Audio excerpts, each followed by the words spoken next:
As it's a green room week this week, Hutton have had the decorators in, sprucing up the place a little to make it a bit more comfy and feel a little bit less like a Thargoid university student hovel, which means the smell of paint fumes is a bit much.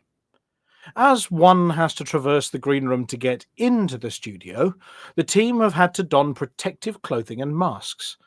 It just wouldn't do to have them going a little cross-eyed before the show. Just during it. And after it.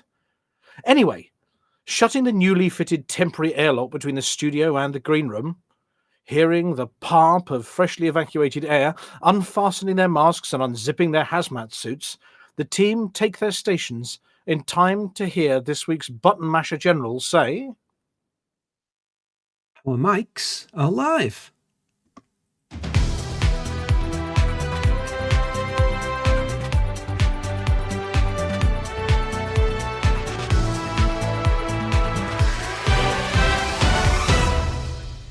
Good evening and welcome to this week's show.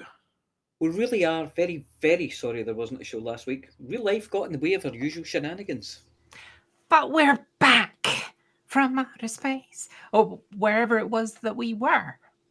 I was at home with a nice cuppa. And I was attempting to recombobulate this deck after the mess that Banter left it in 2 weeks ago.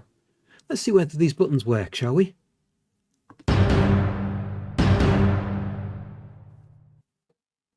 Hands up whoever can't resist playing with the power settings. The Hutton retirement home acquires a new resident. It's a little bit less messy and decidedly cooler this week. The Thargoid Grind, Part 3. Or is it 4? And we round out with a little look at the riders and runners in Hutton's systems.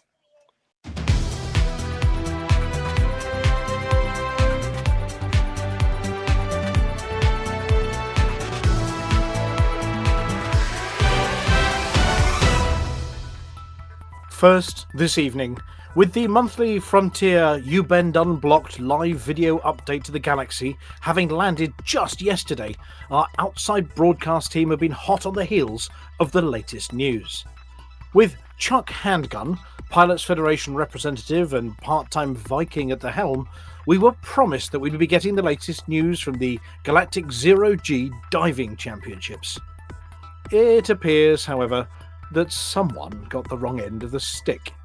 Lost in translation, as it appears that the deep dive didn't involve leaping off a platform in Zero-G, doing a series of complicated-looking somersaults, then turning a big magnet at floor level on and plummeting towards it by virtue of the steel wrist and ankle weights worn by the competitors. And before you ask how the water stayed put, it's under a very thin membrane. Anyway, but it wasn't that, it was Power Play 2. For the uninitiated, Power Play is the bit about flying around the galaxy where you get to tell one of the various personalities in said galaxy that you love them to bits, and then they send you off on strange missions to go and get pamphlets, or look out for haters who don't like them, or like someone else more than them, then apply some percussive re-education. Or, of course, the alternative view is that you're only with the power for their obvious assets, which in layperson's terms are the bit of equipment they give you if you manage to stick with them for a few weeks. Then you unceremoniously give them the heave-ho and they sulk for a few weeks.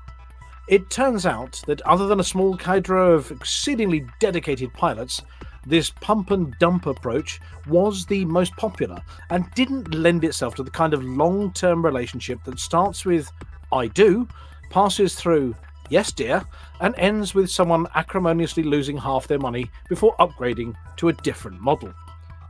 Key to the changes that the Pilots Federation will be introducing is the concept of belonging. coming back to your home and having the residents actually recognising you and welcoming you back. What's more, shares in paint companies have gone through the metaphorical roof, as it appears that the colour of the walls will be changing depending on quite how well things are going for that power, in that station, in that system. There has been a little turmoil among the vending machine salespersons of the galaxy, as it appears that it has been signed into galactic law that as the influence of a power waxes and wanes, they'll need to swap the machines out from dodgy steamed hot dogs to Karsuki Locusts Yum, and then Mokujin Beast Feast bars at regular intervals. We're suspecting that this will be every Thursday, in contested systems. New storage rooms have been ordered for the huge stock of light bulbs needed, changed more frequently than the local government changed their minds. And then there's the ragtag fleet of ships available at a moment's notice in case Cylons attack, or Thargoids, or the Alliance. A fleet carrier accompanied by a number of other large vessels, indicating that the system is a stronghold for that power. Why they need lots of space barges and not just shinier stations, big banners or trumpets, we don't know. But they're having them, and that makes the Brewer Corporation very happy indeed, as these things cost a pretty penny. Lastly, the Galaxy Map. It was clear from the video footage provided that a marketing company has had a great idea and probably charged a lot of money for it. Space logos. Giant holographic space logos floating in approximately the middle of each power's sphere, or sausage, or blob of influence. Visible from across the far side of the galaxy in a variety of colours, but mostly red, blue and green. You heard it here. Powerplay 2 with pretty places, big logos, lots of paint, a few new light bulbs, and ragtag fleets ready to set off at a moment's notice. That is, of course, unless there's something important in the CG going on, then the jump times will be a little over an hour.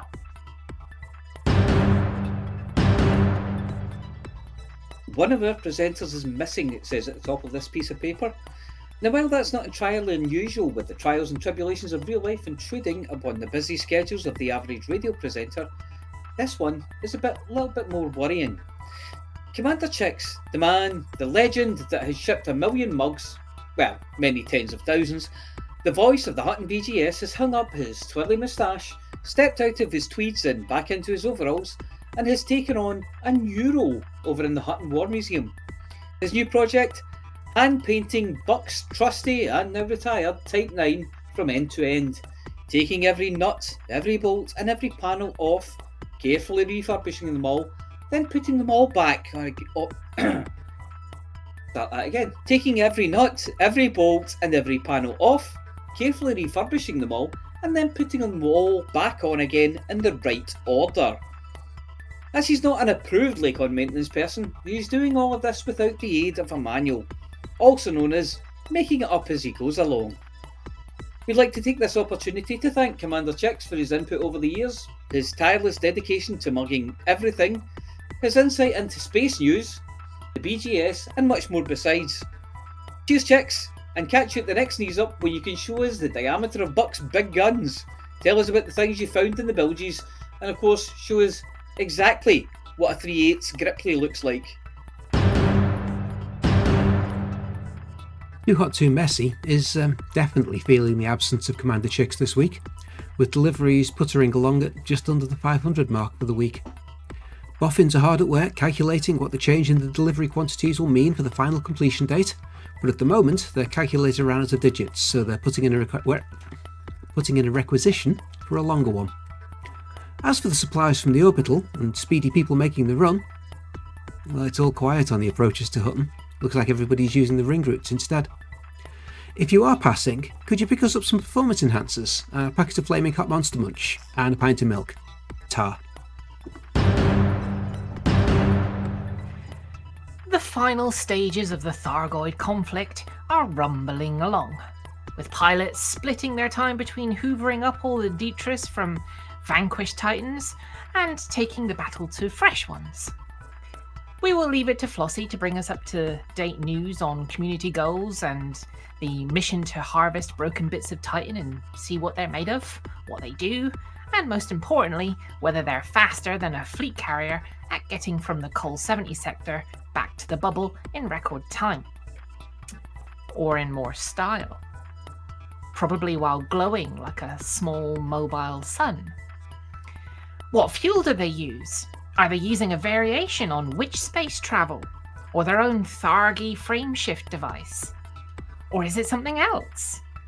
A meta-alloy powered space rocket engine that takes a week to wind up, a week to slow down, and in between the two is whooshing through systems too fast for a photo to be taken. In the meantime, and to make sure there's a plentiful supply of research materials, commanders are inventing new and interesting ways to break Titans' hearts. It's not you, it's me. And I think of you as just a friend.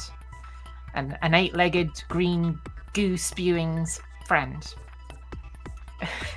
From the signs we've seen, we're out of the exciting things that make you go boom stage and into the how many times do we have to do this before Tharg notices bit. It is notable that there appears to have been absolutely no response from Tharg the Mighty. Having seen the big event over in HIP 22460 and mobilized his or her or their lethargy war machine in record time, I mean, has Tharg shot his or her or their load and has absolutely nothing left?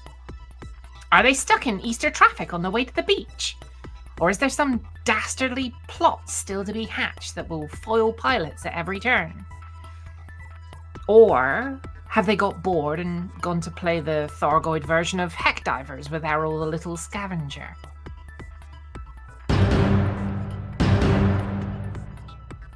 Hutton Space. Well, Barnard Star is recovering from a little bit of an infrastructure failure, as are WISE 0855-0714 and a Wolf 124. Congratulations to everyone who helped bring in replacement coffee machines to keep the minions at work. PSPF and the Hag Hole, as well as the catchily named LP532-81, are all sitting pretty. In fact, a little too pretty. They need to stop doing their makeup and consider a dress down Friday to stop everyone gawking at them. 36 Opiuchi and Narnia are in a much better state. Understated elegance. Not in danger of being wolf-whistled at by the politically incorrect expansion state, nor are they in danger of being caught unawares by a nearby faction.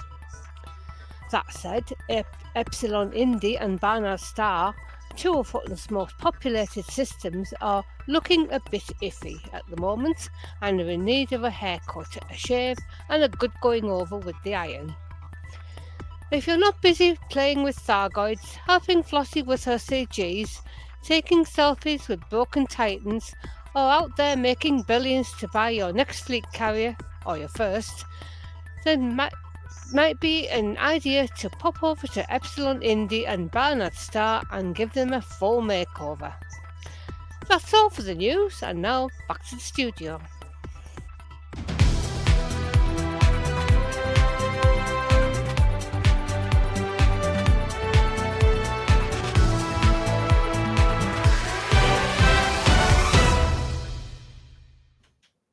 Cool. Well, Not too many seams there, given that you say, the deck caught fire and I've had to rewire it, and we nearly started with a big one. As I announced, our mics are live. Mine wasn't. We hadn't noticed that. I did trip over one of my sentences, had to reverse up and take another run at it as well. Be caution. All the words were coming out in the wrong order. I knew what they were, they just weren't in the right order. This apology officer is rewinding. No. I was saying all the right words, but not necessarily in the right order. Right, well, we're back this week. Very sorry, as the apology officer said about last week. Unfortunately, it all went Grumpy 21 Senior had a bit of a falling down incident and had the blue light thing and the hospital-y thing and whatever else. But he's back home again now. You could have taken the outside broadcast rig with you. Yeah. And he hasn't had any more falling down and blue lights to hospital kind of incidents. Being a Good. Thursday, we did issue him with an embargo on that kind of thing on Thursdays. You'll have none of that. It got me a look from Mrs. 21, that one. Yes. Well, he can't help when it happens, yes, but when it happens every Thursday, it's... Did you sellotape a load of pillows around them? Well, I think we just wrapped him in bubble wrap. And on the basis he's currently not allowed to go and use power tools or do much at all or whatever else, he decided to go outside and fix the fence. Oh, okay. Yeah, as you do when you're banned from using any kind of tools. Yeah, so he did it without power tools. So apologies about that one, and all sorts of things. Amelia, your computer equipment as well has decided it's going to be misbehaving a little bit recently. Oh yes, it didn't do too well with the move to the new studio. No, it's not doing well at all. I think. Well, actually, didn't Mr. Dusty? Mr. Dusty did have something to say. Do you want me to read what Mr. Dusty said? Yeah, you go for it. Excuse me, I got the tickles here. It says, it seems Amelia's studio computer has developed a peculiar case of the cosmic hiccups, likely due to an overly enthusiastic ingestion of Centauri megagen vapors seeping through the air vents. In an ambitious effort to boost productivity, the computer's cooling system was modified to channel the legendary spirit's essence directly through its circuits.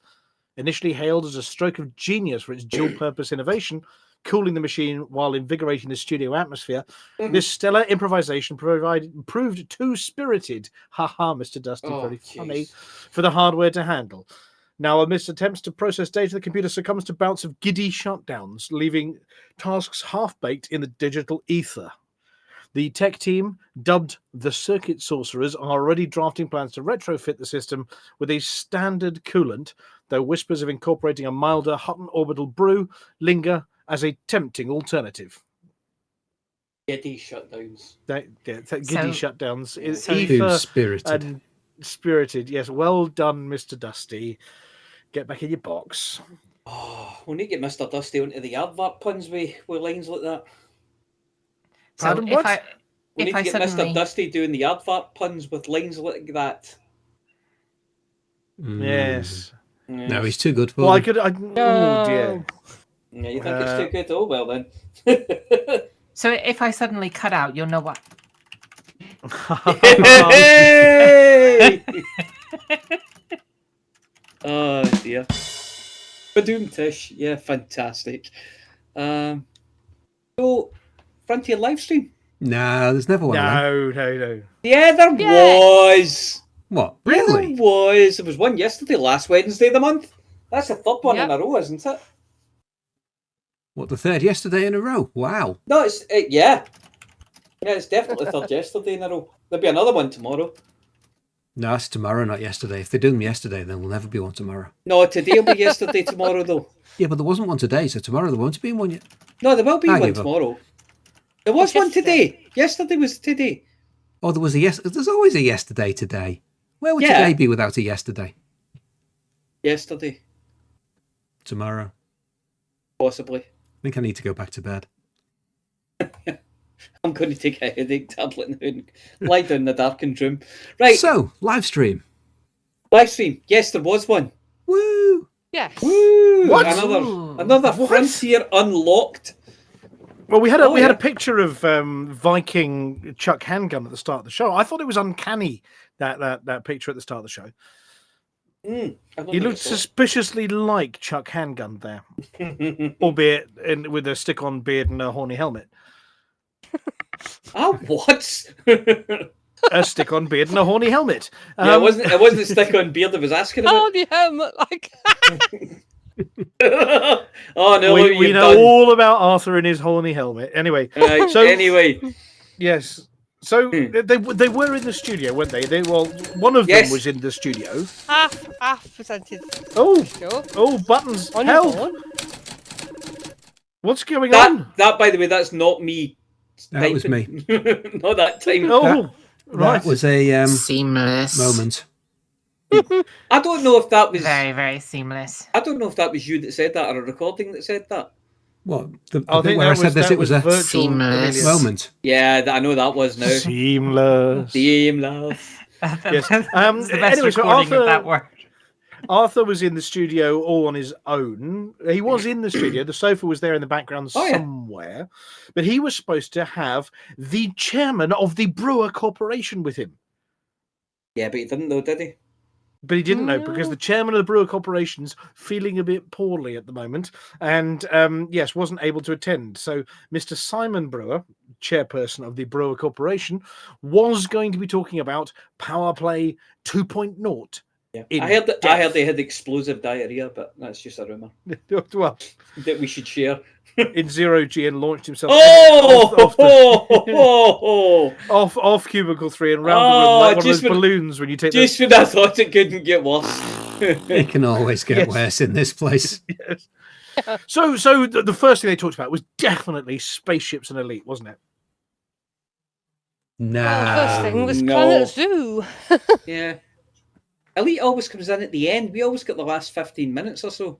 That way we'll wait around to watch it. Time. Yeah. Yeah. Yeah, So, Planet Zoo. Apparently they've got a Twilight bundle and penguins. How could they you're not allowed to call them penguins anymore. You've got to go back to their original indigenous name. What the heck is that then? Arse feet. Arse feet, yeah. No, Susie Dent says the penguins were originally called arse feet. Nice. Arse feet. Arse feet. Arse feet. Yeah. Arse as in arse feet as in yeah. Yeah. Or you can go. I think it's also acceptable to use the Benedict Cumberbatch version, where he calls them penguins. Oh, penguins. Penguins. Yeah, penguins. Penguins. He can't because he can't say penguin. He did at the end of that point out that everybody that had been there while he was recording that entire piece could have told him at any point he was pronouncing it wrong, but no, they just kept straight faces and let him carry on doing it. He's a professional actor, darling. Yes, an actor. You don't criticize. You don't give him notes. Good God. It's Cucumber Bandersnatch. You can't tell him what's right and what's wrong when it comes to how to. Yeah, Bendy thing pickle patch knows best. But his penguins and his Twilight bundle. That's the one with the vampires and the werewolves, isn't it? That'll be the one, yeah. Yeah. So Planet Zoo is getting werewolves and vampires, and if you put them, and if you put them out, penguins, and if you put them out in the sunlight, they sparkle. Ooh, shiny. Yeah. So okay. So first thing wasn't spaceship. What? First thing, how can Planet Zoo have been out all this time and not had penguins? How do you do a penguin parade without penguins? You don't. It's just a parade with nobody in it. Yeah, men in suits. Aye. I mean, I'm sure there's a Shih Tzu joke in there somewhere, but I think that ends with penguins. Yeah, I heard they started breeding them with bulldogs. Yes.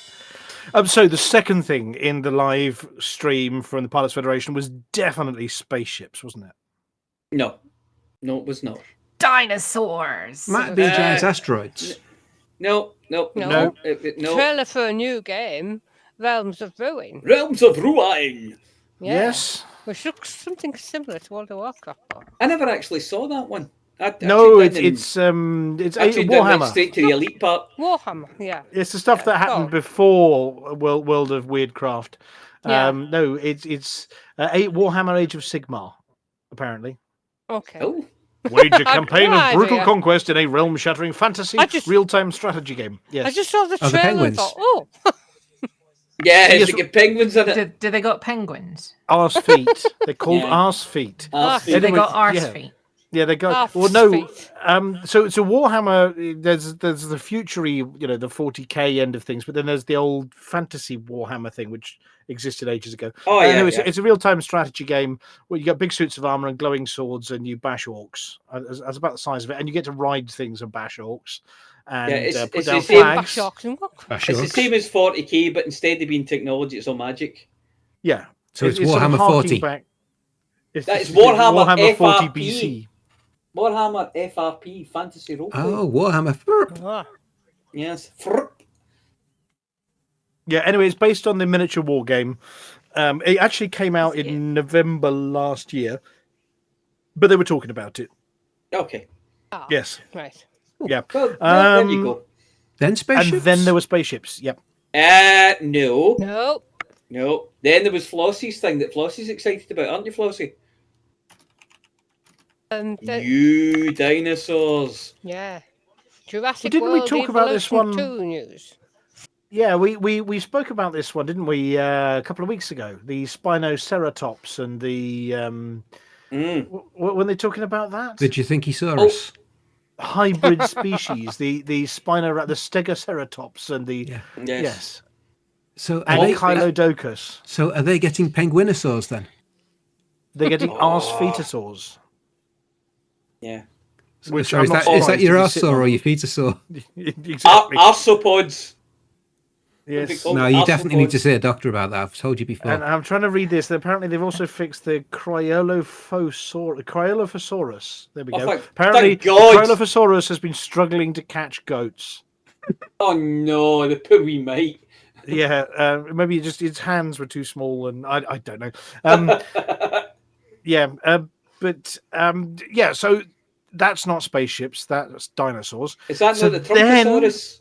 Then we got to spaceships. Oh. No. It was something else. Trailer for the return of F1 Manager. Yeah. And some of those cars do look a bit Is like this spaceships, but F1 it Manager wasn't spaceship. 2024? If you don't play as Max Verstappen, you're going to lose. Why don't they just call it F2 Manager if it's the sequel to F1 Manager? Yeah, it's a different. It'd be more exciting racing at the moment, but what I want to know is when are they going to get off the F keys and onto the rest of the alphabet? Yes, Alt Manager, TTRL Manager. Yeah, Q1 Racing. No, K1. No, F1 was Formula, isn't it? But what's the formula? What is the formula? I think Adrian Newey is the only person who knows what the formula actually is. That's easy. We asked this recently in a bar in Seattle. It's 1.5 ounces of bourbon, 2.5 ounces of bitters, 2 cherries, a twist of orange, and a large block of ice. Nice. It was. And an old-fashioned look. If you go to the Dawson City Hotel, you can order a sourdough cocktail. Guess what's in a sourdough cocktail? Go on. Okay. Well, anyway, apparently there are 2 weeks. That one, then. They're 2 weeks behind us. Sourdough, yes. As in like a dead man's toe that's slightly rotting. Yes. Well, I feel it's not rotting. It's been pretty much preserved. Well, it's freshly chopped off, is it? Not freshly, no. It's been chopped off. It's been off for some time. You can actually. You can get your choice of toes now because other people have donated theirs. This little piggy went to market. This little piggy stayed home. This little piggy's got an inoperable corn and has been amputated. Would you like it? That kind of thing. And this little piggy was arrested for drunk and disorderly. And they do say you can drink it fast, you can drink it slow, but your lips must touch the gnarly toe. Oh, I feel slightly unwell now. It's grim as it sounds. Anyway, apparently the Formula One thing, bit like we reported 2 weeks ago. Mm-hmm. Yeah, so they've only taken 2 weeks to catch up with the latest news. Apparently, you can create your own team. Yes, so you can call it the Centauri Mega Gin. Well, they're not saying you could create your own news stories as well. Right. So who's going to be arrested? Stories? Who's being investigated by the FIA for being naughty? Yeah, things like that. So go on then. Obviously, they it's not Spaceship Simulator. What was they ought to do Grid Walk Simulator, and pretend to be Martin Brundle, and there ought to be some kind of dialogue-based game and have people walk away from him. Yeah, and then have sort of ex-Formula One drivers and bosses who are total legends. Sort of, no, I'm going to ignore the enormous security guard. Yes. He's in my flat cap. Anyway, apparently you're able to put your own liveries and sponsor decals. Dead Meat GF, no, you can't make your Formula One car look like a penis. Yeah, you can. Could, but I know somebody's going to do it the second you can change your own livery. Right, so finally we get to spaceships. We do get to spaceships. Oh, crikey, knock me down with a feather. Right. So who was there? Because the Brewer Corporation representative was not. Yes. They had Luke Betterton from the Pilots Federation. Because Luke Betterton's been there for ever and a day, actually, and I don't think Luke's ever been interviewed. Oh, Not that I okay. remember. Well, certainly not by Arthur. I think Arthur was saying that he'd never actually interviewed him. They work together every day Yeah, and have team meetings and all sorts, but he's never interviewed him. Luke really did step in and get dropped in at the deep end. Yeah, and I he think, did not you look know, like a and rabbit in the headlights at all. He's he very, did not look very like a rabbit in the knowledgeable as headlights. Luke. Yeah, and he did say at the start, he said, like, I don't really know about this stuff. I wish the guy who was supposed to be here, Mr. Brewer, was here to actually explain this to you. I don't know as much. And then went into great detail and explained all the things that was going on. You're like, no, I think you're doing okay, mate. Yeah, so Good for him. they've said that. I mean, I think we mentioned it during the articles. The power play at the moment involves. It's fairly disconnected. You pledge, and then you get some special kinds of missions like deliver pamphlets. Yes. And then you get merits. So you don't get money, you get merits. You get a bit of money as well. And then after 4 weeks, they give you, they allow you to buy things. They don't give you anything, actually. They allow you to buy things and empty your coffers for special shields and special lasers and that kind of thing, and Grom bombs and whatever. But there really isn't much more to it other than, oh, look, our little bubble got a bit bigger on a map. And that's what it is at the moment.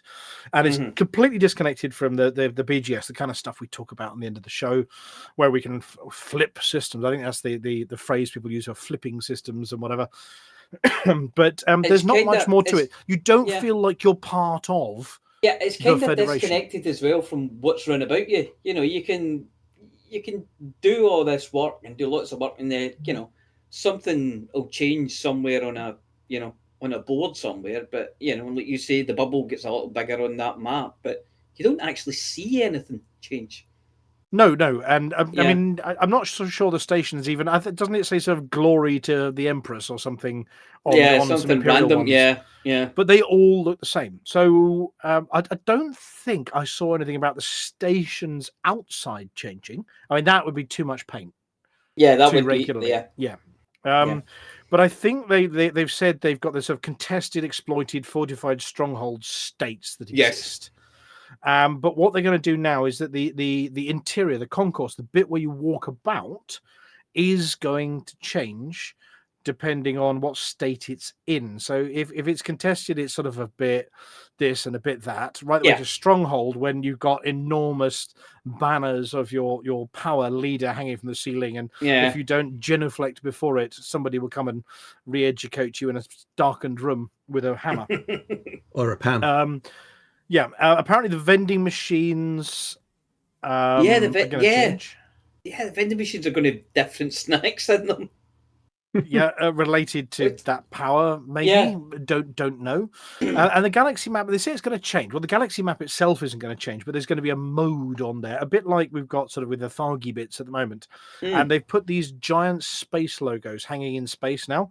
So instead of just sort of an amorphous blob of green, you're going to have actually the Powers logo in the sort of the approximate center of mass, shall we say, of their influence, unless it's a sausage. Well, it could still be the center of mass, but it does look like as well that instead of having the kind of cloud with stars in it, it'll be the individual stars will be lit up in that. Yeah, well, that's pretty rubbish for those colour. of us who see him not in the right colors. Yes, just the big circles make more sense. But anyway, but there's more coming. But I mean, these are sort of the cosmetic-y bits. Then they showed off the Brewer Corporation. This is maybe the heavy lifting that Simon was doing on behalf of the Brewer Corporation. It came up on screen, and the first thing I thought was, it looks like Battlestar Galactica. The original one. You know, it was one Battlestar and a collection of random ships around it. Yeah. Collection of random things they'd found around the house and painted silver.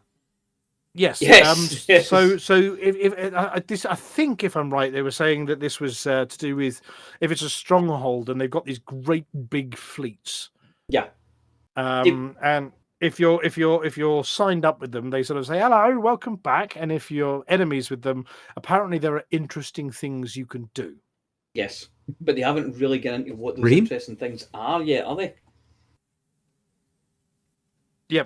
Well, I mean, they look quite cool. I mean, it's going to be good for some stunt flying, doing some loops and laps, and I can imagine some of the racing racing player groups Yeah. might have some fun. So, can you get round through the rings of all 5 and then land on the pad or something in the fastest Yeah. time? Because there was, I mean, there's like the carrier that looks like a fleet carrier. In the middle, and it had a lit up docking pad as if it was able to be docked with. Yeah, it does look like it. That I think they were saying that'll get used as some kind of hub, so you'd be able to work off of that as well.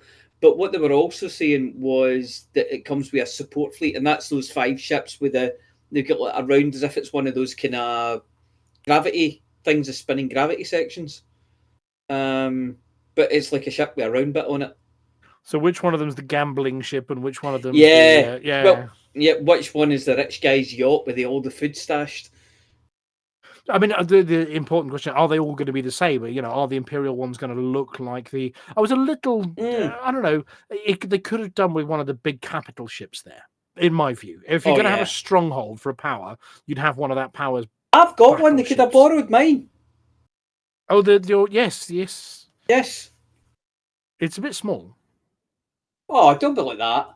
I suppose if they put it nearer the camera. Yeah. And near the camera, it'll appear bigger. And change the depth of focus a bit. Yeah. Hang out a bit of fishing wire just inside the toast rack. Everybody would think it was huge and in the distance. Yeah, absolutely.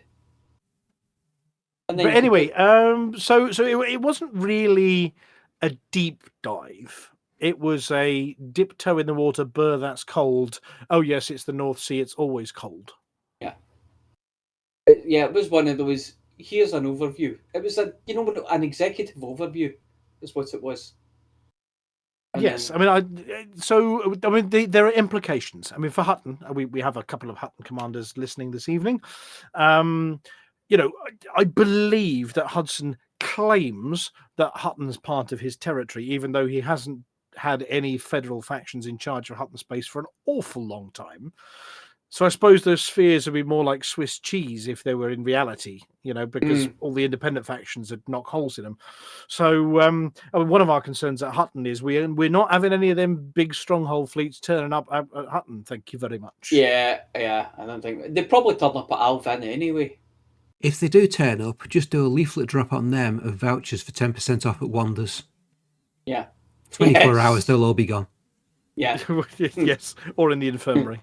In the infirmary, yes. Having put their back out doing something adventurous. Oh, that's not what I thought. That's not why I thought they would be in the infirmary. But you carry on. Oh no, Wonders has got all the cleanliness certificates and health certificates. They pay all acrobatics. They pay all of the bribes in all the right places to get the health certificates and the cleanliness certificates. Hudson in Hutton, no, we agree. Mad Seeker, absolutely no to Hudson in Hutton. They better not start putting his picture up in the halls in Hudson. There will be riots. Yeah, that's just reminded me. What if they rename it to Hudson Orbital? How mad would you be? We would be getting to Space Cambridge in our fleets, and going to putting a protest down in the space bar. I'd put a dirty protest in the front door. Talking of the space bar, yes, there are celebrations. That was the Frontier live stream. There are celebrations, and we don't those just little need the chocolates things? because it's Easter. No, I knew you were going to do that one. Flossy's already eaten them all. They were pocket munch from a few weeks back. Oh, I've got Flossie. I'm eating something now. My I wish I left my chocolate Easter bunny through in the other room. I'll need to go and get it. Anyway, different kind of celebrations to those celebrations because some very good friends of ours are now, they're being awarded stuff. Ooh. Special Effect, one of our two chosen charities here at Hutton Orbital. The awesome Dr. Mick and Baz and Ali and the whole team over there. Nomia, some of you met in previous years at events, and many of their team we've met over the years. They're getting an award. What are they getting? Ooh. It's the kind of award that's going to be televised. I heard there was a biffa bin. Oh. Yeah, it's the kind of award that Idris Elba has won. He's never won a biffa bin. No. Anyway, they are officially BIFTAs. I mean, sorry. They will, in a couple of weeks' time, officially be BAFTA holders. They will be the BAFTA Special Award holding charity Special Effect. Wow. Yeah. Yes, they get one of those little Nice. faces on a stand. The golden Yay. ones, but yeah, they will be getting a BAFTA award, which puts them in some pretty special categories. Isn't Elite a BAFTA? I was trying to think. Isn't Elite itself a BAFTA winner? Rings a bell. Or certainly, Mr. Braben is a BAFTA fellow. Was he a fellow for BAFTA? Oh. Yeah, he's yeah. I mean, they're in the same kind of league there as was it Oppenheimer got one for best original score and everything else as well. Fantastic. So they're in some, Yes. Michael Caine, Dustin Hoffman, Laurence Olivier's, Judi Dench's, Meryl Streep's, Judi Dench again, and again, and special effect. Yeah. And then that's pretty good. That's Yeah, pretty good all round. That's pretty good. Yeah, I mean, that puts them in some pretty exalted company. But I mean, it's great recognition for the team. It's great recognition for Dr. Mick and for the whole team there and the work they do. I mean, they've gone from a little idea down the pub, genuinely a little idea down the pub. God, how many years ago was it now? 15 years ago, I think. Where Dr. Mick had an idea and sort of introduced it to this sort of a titan of technology for gamers with disabilities and physical limitations. I mean, the work that they do is absolutely stunning. But yeah, I mean, I'm just looking at the other people who've won the special award. Let's have a look. Idris Elba has been given the special award before. Epic Games have got one. Oh, John Motson. Do we know John Motson? Yeah, he's a football commentator, isn't he? Game of Thrones, the whole thing. Wow, has got a special award. So yeah, they're in sort of pretty illustrious company. So the 20th annual BAFTA Games Awards will be held on Thursday, the 11th of April, at the Queen Elizabeth Hall, South Bank, London, and it will be live streamed to audiences across the globe via BAFTA's YouTube, Twitch, and X channels. That's good. So anybody who's free, it's a Thursday. Hang on a second. Yeah, hang on a minute. Hang on they're doing it during our show, aren't they? Bastards. Oh, the rotters! They're doing it during the Hutton show. That's so they can come over to us live to award us a BAFTA, obviously. Well, I have already asked the question: how many sort of donations and whatever else we need to get Dr. Mick to say for the mug from the stage? None. You'll just do it. We know he will. Yeah, well, I've put the cat amongst the pigeons on that one, and we have made a special request to see whether we can get away with it and see if we can get for the mug into the BAFTAs. We're never going to get a better. We got one to Antarctica. We get an actual mug to Antarctica, I'm sure. Well, neither Live Radio nor we will be getting up on the stage at the BAFTAs. So not anytime soon. Yeah, not unless you lower the bar quite a considerable way. Yeah, or we're not even bad enough to be presenters of such things as well. I mean, they'll hire anybody these days, but not us. No, us, yeah. That's not just the BAFTAs, so that's everybody. But I mean, just so well done. It's great recognition for a fantastic charity. It's no less than they deserve. Yeah, absolutely no less than they deserve. And if you look at their contribution to the world of joy and fun and happiness, of and spreading that to more and more people through the technology they do, utterly deserved. So well done, everybody from Special Effect. Yep. Oh, Congratulations. We look forward to going around the office to stroking the trophy and going ooh at it. Yeah, we want to lick it. Yeah, maybe that's just me. Just get Dr. Mick and some armed guards to bring it to ECM. Yeah, it'll be fine. Yes, just pass it around. We could all have a lick, give it a wipe clean, and then hand it back, and it'll be fine. No one would ever know. Just make sure it gets handed back, not temporarily put down on the raffle table. Yeah. Yes. Oh, do you know what we could do? What I got dropped and dented. Yeah. We could wait till Simmons falls asleep, and then as we're piling cushions on top of him for Simmons Jenga, you can just pop that on the top. like a Kenny from South Park style hoodie and put the little face behind it, and be like we're in some kind of horror movie. Yeah. I'm sure it's been done. Anyways, I think that's it from our sort of general elite kind of news section. Have we got any space news this week? There are 2 space newsies. I don't know anything about. Yay! Space news, space news, space news, space news, space news, space news, space news, space news.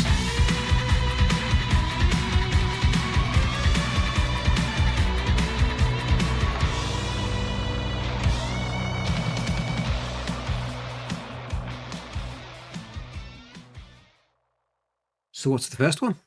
I haven't got a clue. The first one. Well, has everybody managed to sort of click the link or go and have a look at it? Because I'm going to put you on the spot and ask questions. But that looks. Now, apparently, there's a total eclipse happening.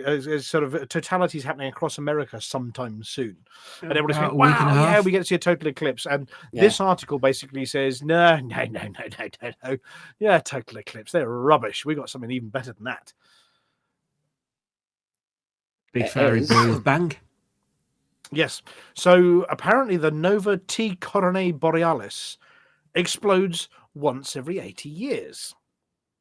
What? Yes, it goes. But I've got questions already. But I've got questions about that one as well. So apparently, Corona Borealis is about 3,000 light years from the Solar System, and is home to a white dwarf star called T Coronae Borealis, or TCRB for short. That's catchy, isn't it?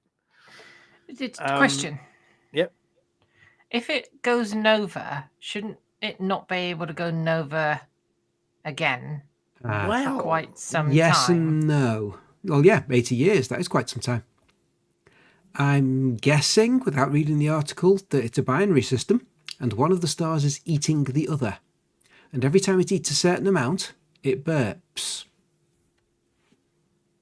So it's not going nova. Yeah. The white That's not nova, though, is it? Yeah, it's not supernova. It's just nova. It's called a recurrent nova. It's a bit like just a solar indigestion or something. But apparently it is going to erupt over the next few months. They've done some maths, apparently. And because of these before things, September. It's as Robin the Caveman calls it, math with 2 F's. Yep. Well, apparently, before it goes nova, it goes dim a little bit. Yep. For about a year, and then when it's finished going dim for a year, it burps. Nice. So they know it's going to happen between now and the end of September. Can you see it with the naked eye? Well, I'm just quickly skimming down. I mean, it's going to be quite big. It's going to look like a bright star. And I'm just trying to see how big. Now, when it occurs, it will likely be visible to the naked eye. No expensive telescope will be needed to witness this cosmic performance, says NASA. Nice. Yeah, it's in Hercules. So in the center of Hercules is the keystone. That must make his eyes water. Yes. Yes. So it's Corona Borealis. So there's not. It was around. If you look at between Hercules and his booties. Or in a straight line between Vega and Arcturus in the sky. There we go. And slightly closer to Arcturus than Vega. Yeah. So apparently one's a red giant and one's a white dwarf. And so something about how they're behaving. So they you said they're trying to eat each other, or one of them's eating the other one, or whatever else. But the white dwarf strips material off the red giant. It gathers on the surface, and when it gets to a certain critical level, it fuses, and suddenly the white dwarf reignites again, very briefly, burning off everything on the surface. I'm reading a thing here that says what you'll see when it goes. It says the star system is normally a visibility magnitude plus 10 in terms of brightness, according to NASA. But when the upcoming nova eruption takes place, the visibility will jump significantly up to what's known as a magnitude plus 2, which is far brighter than a plus 10. I don't know why. Because it's a logarithmic scale, so each one is several times brighter than the next number down. So that's several times. Yes. Yeah, quite a lot. But it's a plus 2 rather than a plus 10. Yeah, plus 10. you basically can't see with the naked eye. +2 is as bright as Polaris, the pole star. Okay, well, you're definitely going to be able to see it then. Yeah, it does say that. Yeah, actually says that here, Jim. Oh, cool. You just know all this stuff. Some of it. Yeah. It's visible. Well, basically, it's a big nuclear explosion happening around the star because it's burping. Yeah. I like how halfway through the article it says, "Why this rare pygmy hippo's birth is so important." That's apparently a more like this story. Yes. Yeah, I'm thinking maybe algorithms. Not. Mr. Dusty's been at the algorithms again. An Anthropocene unit of geological time is rejected. Wow. And all about the iron lung. Yeah. Anyway. Peak brightness apparently could be as bright as Mars, which is very visible. Yeah. Wow. So, yeah. And it might last as long as a week, which means we might have a chance with the weather in the UK of peaking it between the clouds at this time of year. Yes, very possibly. Nah. I'm looking outside and I think it's quite clear. It's difficult to tell because I'm in the city. You don't really see the stars, but it's been hailing here today. Oh no, we had rain earlier and then it got nice later on, but it's cold. Oh, anyway, the next article, and this one is the kind of thing that was written for Amelia to read. The name of this particular complex shape, but Hubble looked at it, and then James Webb looked at it again. Mm-hmm. So, go on. The name of this particular object in the night sky is. Where's the word for it? Yeah, it's about 5. It's some letters and numbers. It reads like somebody's secure password. GZ9P3. GZ9P3. Yeah, absolutely. That catchily named GZ9P3. Mm-hmm. So Hubble saw it as a little point of light. But they've now pointed James Webb telescope at it, and it's got a double nucleus indicating a merger that's in the middle of going on between stars. Ooh. So they're crashing into one another. Wow. Yes. Anyway, so old stars work their way through the hydrogen in their cores, fused it all into helium, and then they fuse this helium to create heavier elements. Yep. Which they're called metals, but they're not really sort of like lumps of iron. They're to an astronomer, the periodic table goes hydrogen, helium, metals. Yeah. Yes. Anyway, so older stars are richer in metals than younger stars, and anyway, they look for specific elements. So the JWST are looking for things like silicon, carbon, iron. Apparently, iron's the heaviest element that can be synthesized in stars. Yeah. You need novas and supernovas after that. Like gold. Don't we sound clever? We're actually just reading the screen. But... I'm not reading that part. I know that part. Okay. Gold is only created in a supernova. Nope, so kilonova. Any gold you find. Oh, is it? Oh, okay. They think now that the only thing big enough to make gold and the heavier elements is when two neutron stars collide, which is a kilonova. And that's a which very explains bright bang. why gold is actually, it's quite abundant on planet. It's rare, but it's still considered. Yeah, considering where there's it comes lots from. in my mobile phone. Yeah, yeah, but when you consider where it comes from, long way away. I'm sure GZ9P3 was in The Mandalorian or something. Yeah, wasn't he one of the droids? Sounds like it, doesn't it? He might have been one of the droids that worked behind the bar. Yes, so there we go. They've looked at it and they've done direct imaging and they've done sort of some kind of spectroscopy on it and whatever else, and they've been doing sums. Now they can see it. It's not just a dot. Yeah, and they reckon it may have been created by an early galaxy merger. So yes, the GZ9P3 galaxy is probably a merger of two other ones. Mm-hmm. Anyway, I think that's it. I'm just glancing over at our special space news channel. By the way, if anybody else gets any cool space news, don't forget to pop over into our Discord channel, and there is you can pop on the Greasy Spoon and say, I've got space news, and we can give you access to the space news channel, you see. And very thanks to Commander Afrothoz and Kelsey Avery for this week's stories. Those were very, very good ones. I like those. Yeah. Right. Right, Before it's- we just do the next bit, a reminder: this is a green room week, so if you want to pop in and say hi at the end of the show, go to Flossy. What is the server name, please? On TeamSpeak. TS. Oh God, I can't think of it now. Dot. Dot. The next one. Yep. Foldermug.com, maybe? Foldermug.com. Yeah. TS for TeamSpeak. .foldermug.com is the server address over on TeamSpeak. You will see a green room there, which has a little broadcast of this. Excuse me, a tickle again. This very show going on. And it's not a website. Not a website. Not a No. website. Flossy knows it's a server. It's a TeamSpeak server. Yep. So we'll do the end of the space news, and then there are some important. And you're going to be very lucky to do this one. You're so lucky to do this one. Some important words to be said after the end of the space news. Do we have a word of the week?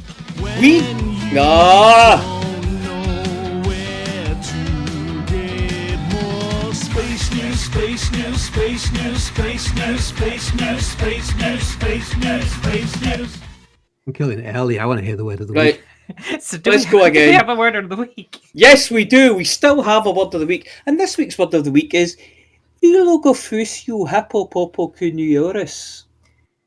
Elogofusio hippopopocuniorus. Yeah, That's you the heard one. That's what I said. Elegophusia hippopopocuniorus. What does that mean? Is it Welsh? It means very good, very fine. Can you use it in a sentence, please? Probably not, but here goes. Connoisseurs in the Hutton Bar declared the latest batch of Centauri Mega Gin to be Ilogophusia Hippopopocuniorus. Or something. Elogofusio hippopopocuniorus. No, the one I said. Elogofusio. Elegophusia Well, it is on the headline Elogophusia now. Hippopopocuniorus. Elogofusio hippopopocuniorus. You want Yes. to say that after a few Centauri Mega Gins? Yeah. And I it, am it's doing it. Maybe currently that's on why the hippo headline. was If up you on say the, that, if you say that after Centauri Mega Gins, you'll probably end up hospitalising yourself. It rather looks like the apology officer may have typed it after a few Centauri Megagin. I don't need the Centauri Mega Gins as well. You know, to type like that. Apparently, its origin is in the area of Nebraska, Oregon, and Massachusetts, and it was probably formed as a portmanteau by joining two pre-existing words. Though what they are, I have absolutely Yes, no idea. Commander Volcarius has said. But apparently, it's American slang. Oh, it is not. It is American slang found in Wisen's Dictionary of American Slang, printed in 1934. Where were you when we were talking about muffin wallopers? He was off walloping muffins. Well, I was down at a coffee shop last weekend, and I got a muffin. And I thought, do I put this on the chat? Muffin, you really muffin should walloping. It was too good. I started eating it by that point. Anyway, just to lower the tone again, what do you call an anteater who likes a bit of a carry on? It's not Jeff. Beth. It's not Beth. Alan. Hang on, is it Sydney Rough Diamond? No, it's not Sydney Rough Diamond. Jeffrey. Babs Windsor. Not Babs Windsor, no. She does like a bit of a lark, though, doesn't she? Roy Castle. Wasn't he in one of the carry? Are you just going through the whole Carry On cast team, of yeah. Carry On Up the Khyber? Yeah. Yes. Right. Anyway, an anteater who likes a bit of a carry on is called an aardlark. Aardlark. Aardvark. Unsure Aardvark. what that looks like. It's on screen right now. Let's have a Alan the look. Aardvark is having a lark. Yay! His ears are sticking out his space helmet, but that's okay. Look at those shoes; those are brilliant. That's They the really only. are. I need those shoes in my I life. need that spacesuit, and You've got to use the right description for it, given your word of the week. It's Oh. not just brilliant. Elogofusio It is. hippopopocuniorus. yeah, what she said. Elogophusia hippopopocuniorus. And anyway, if she's ready, are you ready? I'm ready.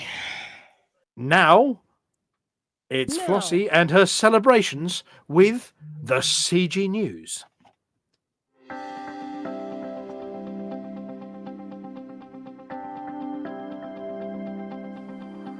It's Flossy. It's Flossy. It's Flossy. It's Flossy.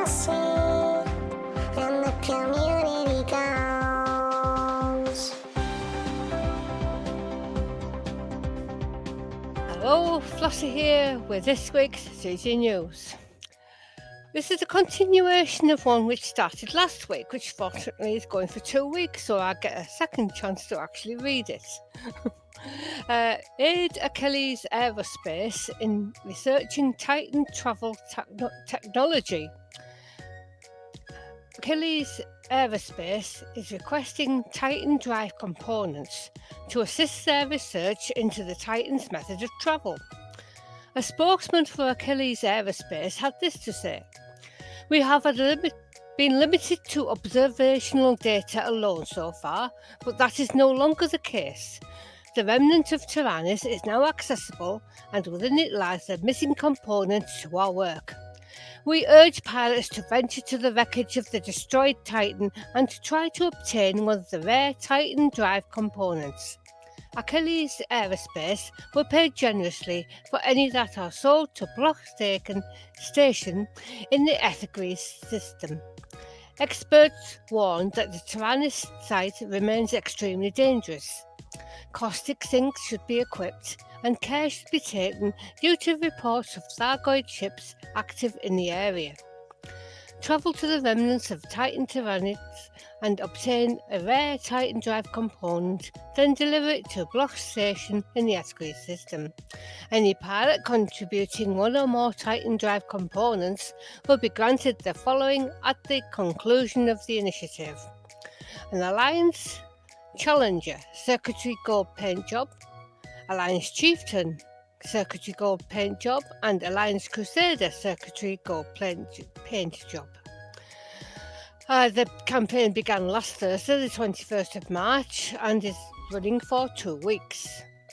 To be eligible for rewards, you must sign up as an active participant and deliver at least one Titan drive component to Block Station in the imagery system. So you just have to deliver one, and you get all 3 paint jobs.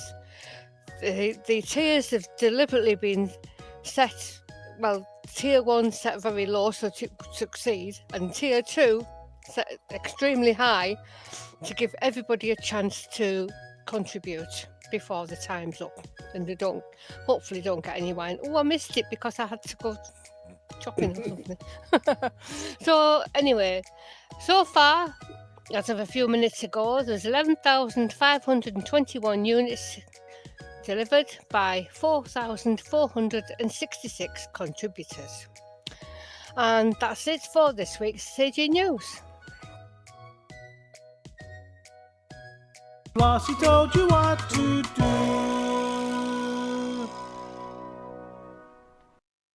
And now we go over to Beetlejuice Witherspoon with the Galnet News Digest.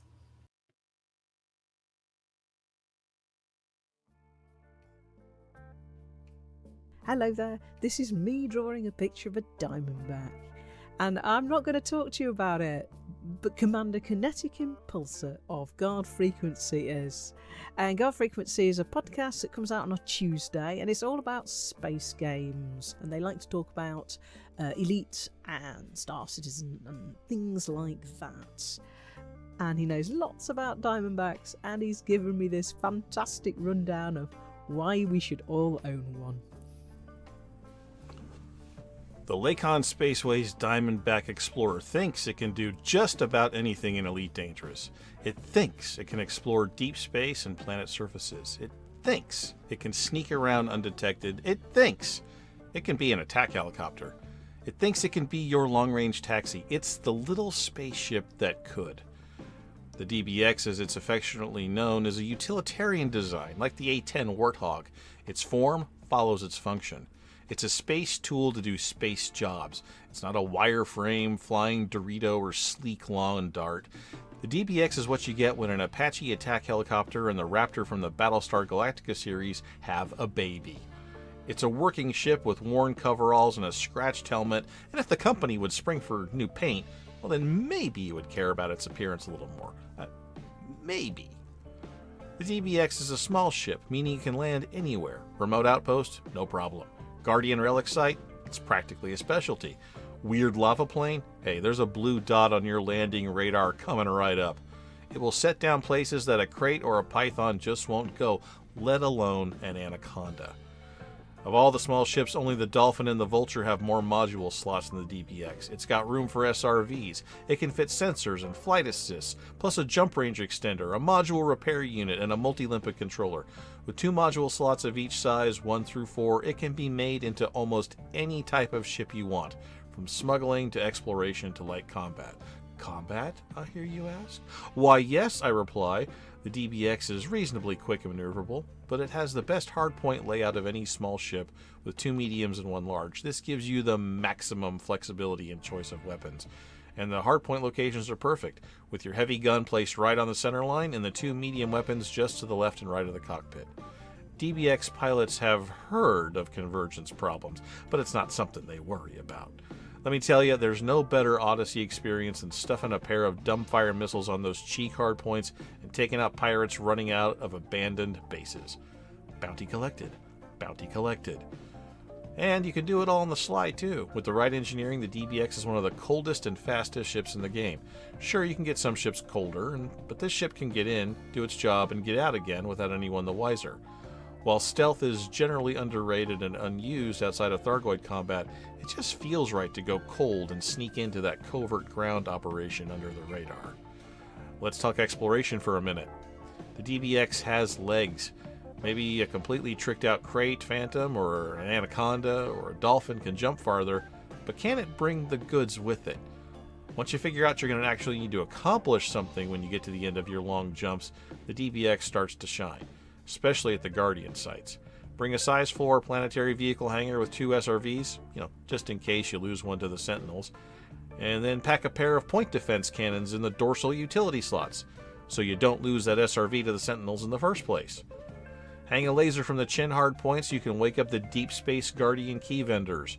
It's like the DBX was made for doing exactly this job, even though it can do so many others. The Diamondback Explorer, an underrated, underappreciated gem in Elite Dangerous. One look at it, and you know it's going to work hard to get the job done. As the saying goes, she may not look like much, kid, but she's got it where it counts.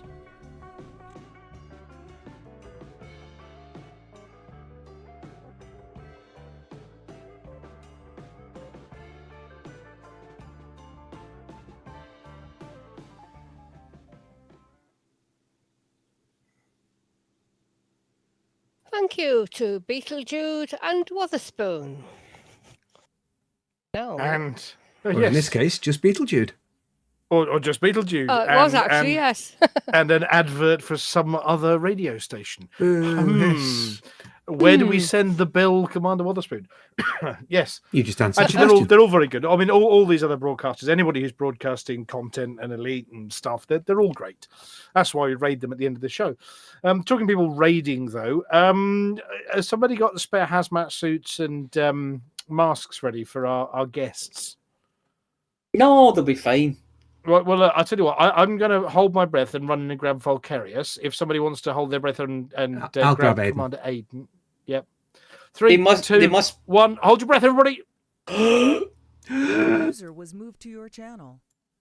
User was moved to your channel. Right, it's sealed. It's sealed. Oh, we can breathe again. Oh, God. It's still not as bad as the green room normally smells. Yeah, No, true.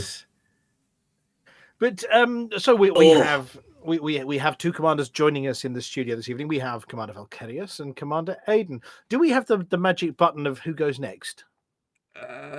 Handy somewhere. No, but Well, there's only 2 people. Let's start with Aiden and go to Volcarius. We'll do it alphabetical order. Yeah, we got us as well. So from Yeah, A we'll to come V. in at the end, but we can talk among ourselves at the end, can't we? Get the important Probably. people through first. Oh, I see a rampant rampage has just turned up. Oh, has he now? I don't know whether he knows He he's might be coming going to the green elsewhere. room. Yeah, He's he turned just up to go with Hanky, because I'm supposed to be going with him as well. yeah, he just Right, following they don't rumours. He talk just to us, following please. rumours of Oompa Loompas. Well, okay. Well, on the basis we don't have the a magic button of Give me Volcarius about 15 Awesome, seconds. 15 seconds. But yeah, there once was an amiable guinea pig who brushed back his hair like a periwig. He wore a sweet tie, as blue as the sky, and his whiskers and buttons were very big. That do? Yeah, That that will about do 15 nicely. seconds. Yep. There we go. And if you check the chat, make sure I'm in the right channel. No, I'm not. Let's try that and do that again. There you go. Right. So we're starting with Mia to Vulcarius. Vulcarius, Good the evening, Hutton Hutton Infirmary's Orbital. most improved patient. How have you been? Oh, I've been quite well. Good. Quite very, very, very busy. As I said last time, I took on quite a bit more work, but Yes. yeah, I'm pretty good. I'm quite happy at the moment. Yes. And you're working your way through your second Titan, I believe. It's second. Oh, what? Third. Third, you're the third one now. Third, yes. I haven't been Yeah. keeping up. I've clearly haven't been keeping up. We had a absolutely excellent 2 weeks. I was going to say last week, but of course that wasn't the show. But Yeah. Well done, everyone, on taking down Titan Ligong. Right, so Ligong's gone. What one are you on to now? Well, and I was also going to say, well done, everyone, for regrouping up at Titan Oya so quickly. Yeah, we had a surge of activity there. So at Oya, that is, invasions defended, Spire attacked, all new alerts prevented. So Oya's into collapse now, and wow, it's what we need if we're going to take down another Titan. Yeah. At Imperial Navy Intervention and Rescue, we're also stabilizing Maelstrom Haddad. Somewhere around 35 systems later, fairly steady now, but we'll be holding it there while helping out at Oya, which, by the way, Frontlines, we're literally doing some research harvesting right now. So if I dip out real quick, it's because the Medusa patrolling the area has found us. Literally, it was a Medusa. It means it's all gone horribly wrong. Yeah, we got this nice maneuver we can do. We all go flight assist off and just slide away, like all maintaining the square. But yeah, it's usually we had this basilisk yesterday that bloody found us twice. Oh no! So what we do there is whoever's got the fewest limpets remaining just boosts at it, just guns blazing, flight assist off, spin around, just lead the thing away. So yeah. That's a brave soul that takes that job on. Any of us can do it. I mean, we've all got the guns, we've all got the flat cannons. So we're equipped for this sort of thing. So. Okay. Yeah. In any case, so if you want to help everyone at Maelstrom Oya, that's when I say you, I mean the listener, of course. Mm-hmm. There are still a few things you can do. As you've probably just gathered, if you know how to get research samples, which is what we're doing at the moment, the best thing you can do is go on the Frontier Forum, find the Thargoid War thread, where there is a list of fleet carriers, which says exactly where to gather samples and where to sell them. Fantastic. For everyone else, if you want to do combat, we need you at Maelstrom Oya's Spire sites to take down their Orpheus interceptors. There are also some sabotage missions, but most other commanders they're doing that at Linsis Sector WU-P B5-0. The catchily titled Lindes Sector WB blah blah blah. Yeah, Linsis Sector Whiskey Uniform Papa Bravo 5-0. Yes. If you can how do you do a sabotage mission in one of those systems? Well, what you do, so that's the ones where you loot it's on foot. Mm-hmm. You loot the refinery stuff and you replace it with the contaminated one. Oh. So what you want to do, you get the mission from the rescue ship in Sun Wen. You want to go to Sun Wen, not Tritea. It's close, but not that one. Go to Sun Wen. Yes. Commanders have, some commanders reported that all the missions are actually for the other Spire site, which is Cephi Sector Exo-AB3. But that's perfectly fine. Either site is no problem. Any actions or missions at either. Only one of them will actually complete, because that's how it works, but it's fine. You can use either. Mm-hmm. You will need Odyssey, though, obviously. So anything at a Spire site. You're going to come up short. You don't get offered it if you've not got Odyssey, do you? No, cool. Yeah. If you don't have Odyssey, get Odyssey. Yes, you need to have Odyssey really, really a lot. So they've done an amazing job with the Spire sites. It's definitely worth it for that. So and you get down to the base. If you got to then get in past the Errls, the angry Errls, the Thargoid. What are they calling those ones? Banshees. So the On the ground there are banshee. If you stay above when on the approach, or if you're just flying around a spire site, 350. You want to stay above 350. The banshee missiles will still come at you, and if you can. But if you're going 350, you can fly straight into them. They will pop, but the shutdown wave takes a little bit of time, and 350 speed will be out of that radius before it hits you. Wow. Okay. You'd probably have to talk to somebody who's done a little bit more on foot stuff. Yeah. Or watch some, maybe Burr or whoever's probably done a video on it. So fantastic. Yeah, that sounds good. Yeah. If all goes well, we had a perfect round of Spire progress last week. If we get another one of those this week, we've got almost all of the payloads ready. We should have Oya down to 7 systems. Wow. And as we already know from Tyrannus, so Tyrannus was 6 initially, 6 control that is. It went up to 7 on the Thursday, but it still lost like a couple of rings. So we know it's enough. It should be low enough to hit the Titan. Don't listen to the Muffin Walloper opinion of the Galaxy map.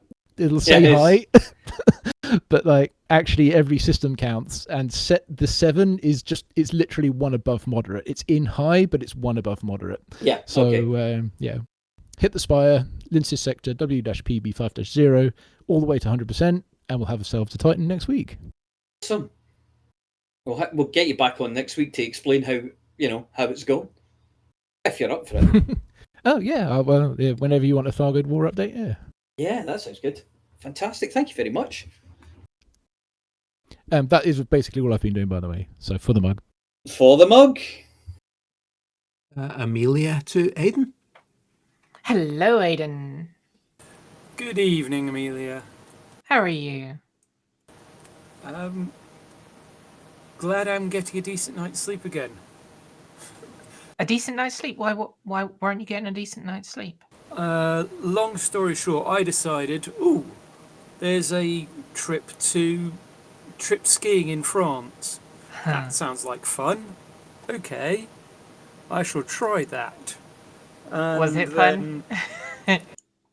Yes, well, the skiing was good. The getting sleep only in maximum 3-hour chunks.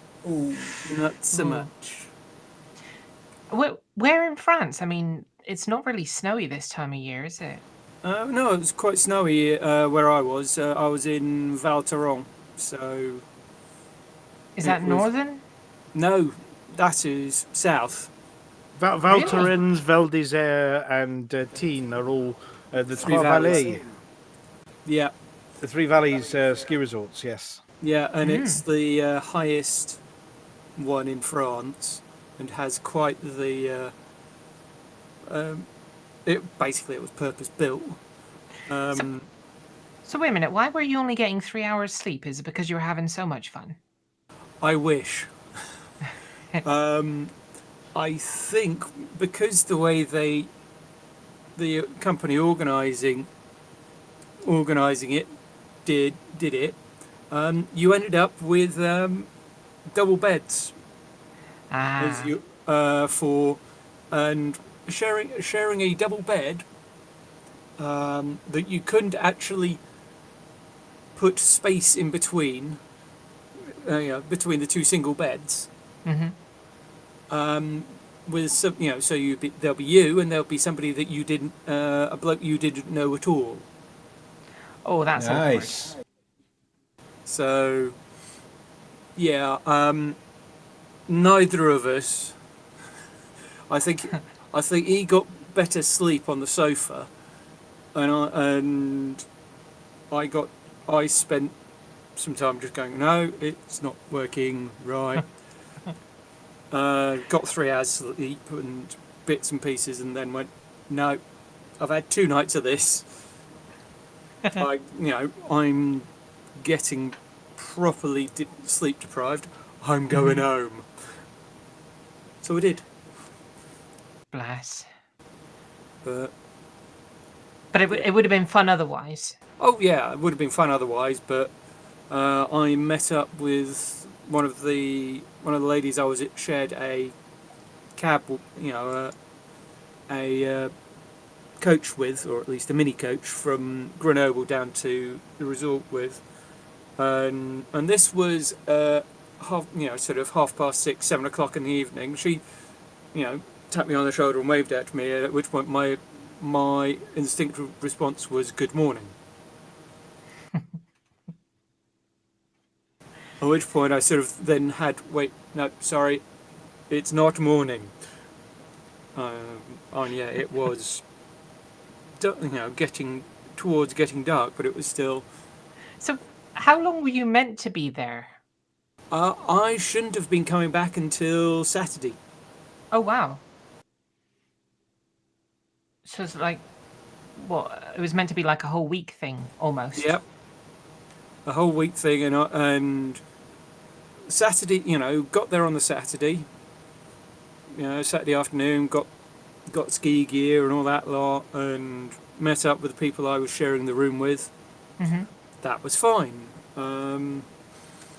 We had a few beers and talked shit and got to know each other a little bit, and then had a shit night's sleep. But at which point it's the case. Oh, okay.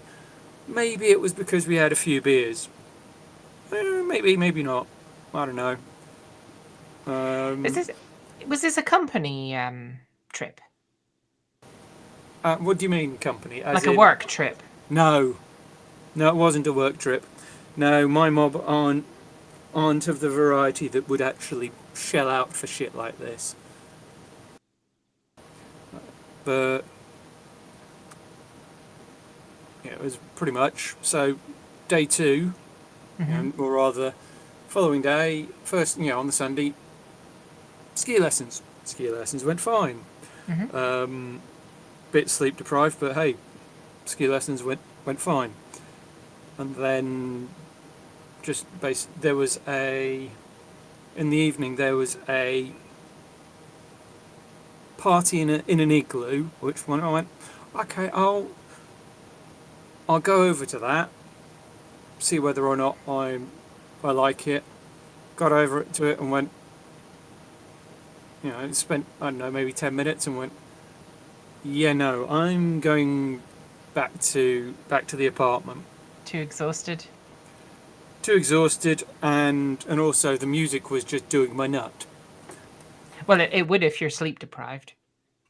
Yeah, so I went back, put my earphones in and stuck my iPod on, and just went, right, done, dusted, and went, okay, I'll see if I get a decent night's sleep tonight.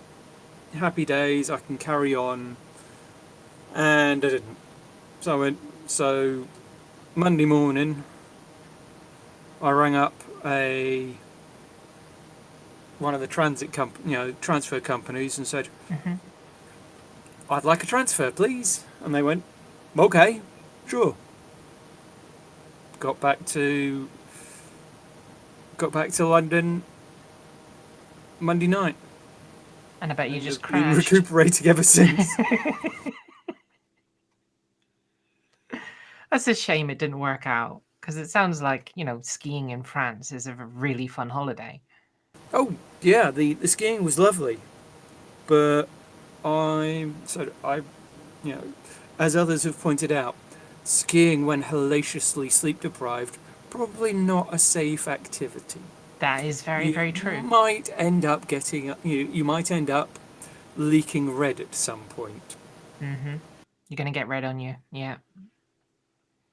But yeah, so and the only other thing I did when I got back was I signed up for a charity thing. Oh wow, what charity? It's the hospice that looked after my dad before he passed. They do a walk a charity walk every year or so. Hospice is brilliant. I mean, they looked after my dad as well. They're really, really good. It's a great charity to be doing stuff for. This one's Oakhaven. They're the local bunch. So in May, Mum and I will be doing I think it's 8-mile walk and raising money for them. Oh, are you setting up a page? I will be, and I will be badgering all sorts of people. Well, let us know, because we'll badger probably us. Badger us. We'll let everyone, all the truckers, know that you're doing it, and we'll direct everyone to your fund page. Yeah, I'm just doing it, and I'm going. If I raise, I raise what I raise. But it's the more it's a classic charity thing. If I raise large chunks, awesome. Yeah. If I don't, I've still raised money. I suppose you're really doing it in, it's in memory of your dad, isn't it? To a degree, yes. Yeah. I'm doing it with Mum, and we're doing it together. So that's cool. It's saying, as it were, thank you to the the hospice. Yeah, that's a nice thing to do. But yeah. Anyway, how are you? Other than I've spent most of the time yakking. How are you? I'll get my turn later. Don't worry, I'm fine. Yeah. So what? You've moved house or something like that? Oh no. No, my computer has been going through some temperamental stages. You like the magic smoke out? I have no idea what it is. It keeps having blackouts, basically. And I've done everything. I've reinstalled stuff. I've purchased AVG tune-up and driver checker and all this other stuff. I cannot for the life of me figure out what is wrong with it, and it's still a bit poorly now, which means at any moment I could just... Yes. But yeah, no idea what's wrong with it yet. Although Lithobreaker has given me some hardware things to fiddle around with, so maybe that'll fix it. I'm gonna do that tomorrow. I'm gonna be delving into the guts of my computer tomorrow to see if I can not break anything and maybe fix it. Okay. Well, that sounds like an exciting way to spend Good Friday. I just hope Mooncake doesn't get in there. Well, I mean, there is always the possibility that it is fluff. Yep, it very well could be. I mean, how it would get in there, I have no idea, because the thing has like 3 fans and, it's really well contained. Yeah, but 2 of those fans are going to be sucking air in from the outside, and there's a lot of dust and fluff in that air. Yeah, I guess. Cat hair. Yeah. I bet you anything, it's all Mooncake's fault. It's always Mooncake's fault. Yeah. Anyway, I suppose we could carry on yakking like this, but for ages. So I shall say for the mug. For the mug. Next and up, it's my turn to. Oh yeah. To turn the big. Yeah, to turn the big spotlight onto Flossy. Oi, you, Flossy. What you been doing? What have been you doing? been doing the CG? Have you been into the Titan and been harvesting? No. No, have you been trading, exploring? I've been doing missions with Hanky and Rampage quite a few times. You've been doing missions? What, yeah. Rocket launcher into the back of the head kind? No. Mining missions.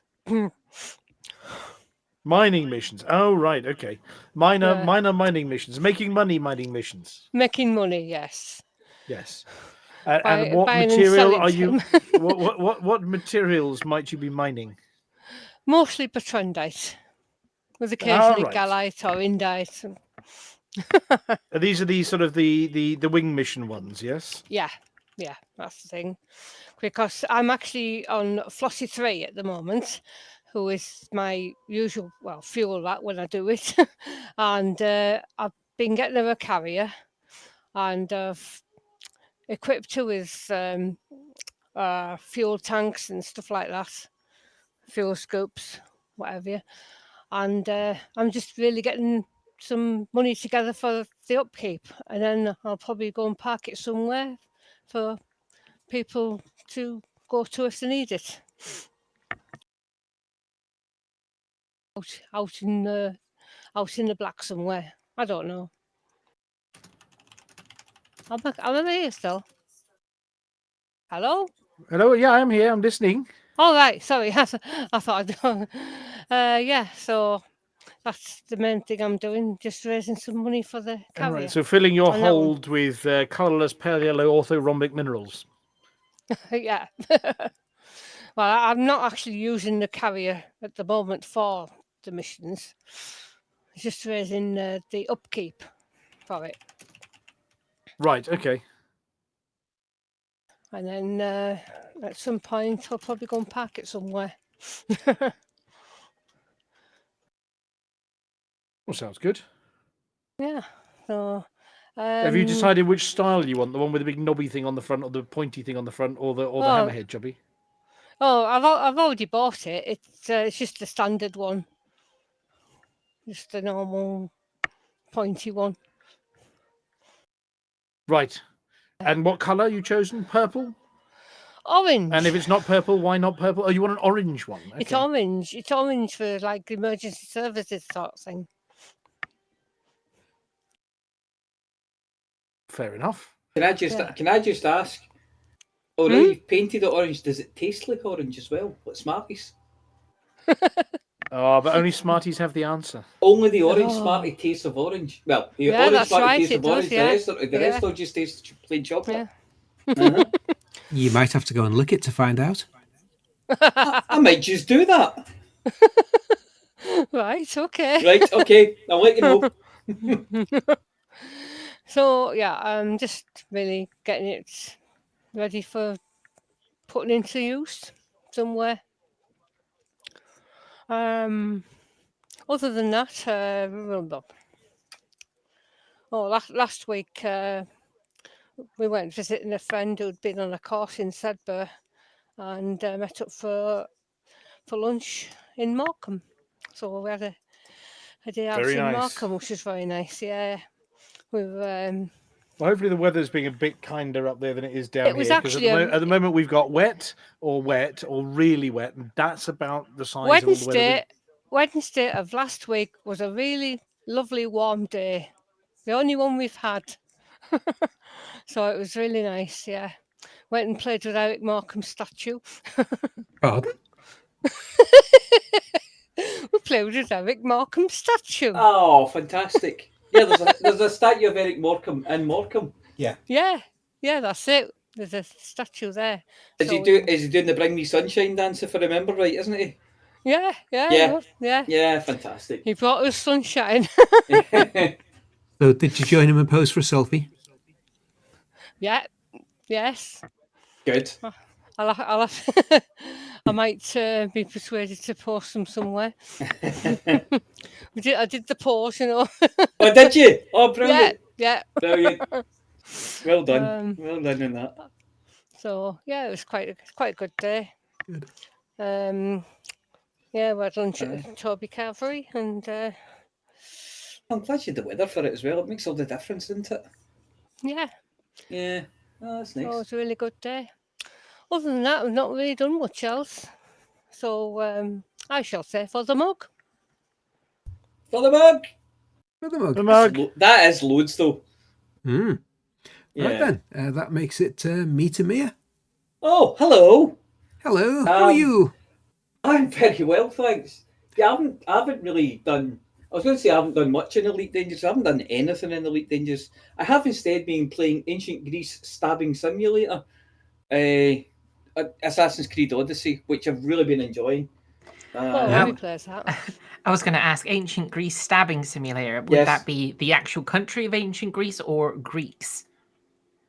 No, Ancient Greece. You're in the Peloponnesian War, and you go about stabbing folk. It's great. So it's Greeks. So it's Ancient Greeks Stabbing Simulator.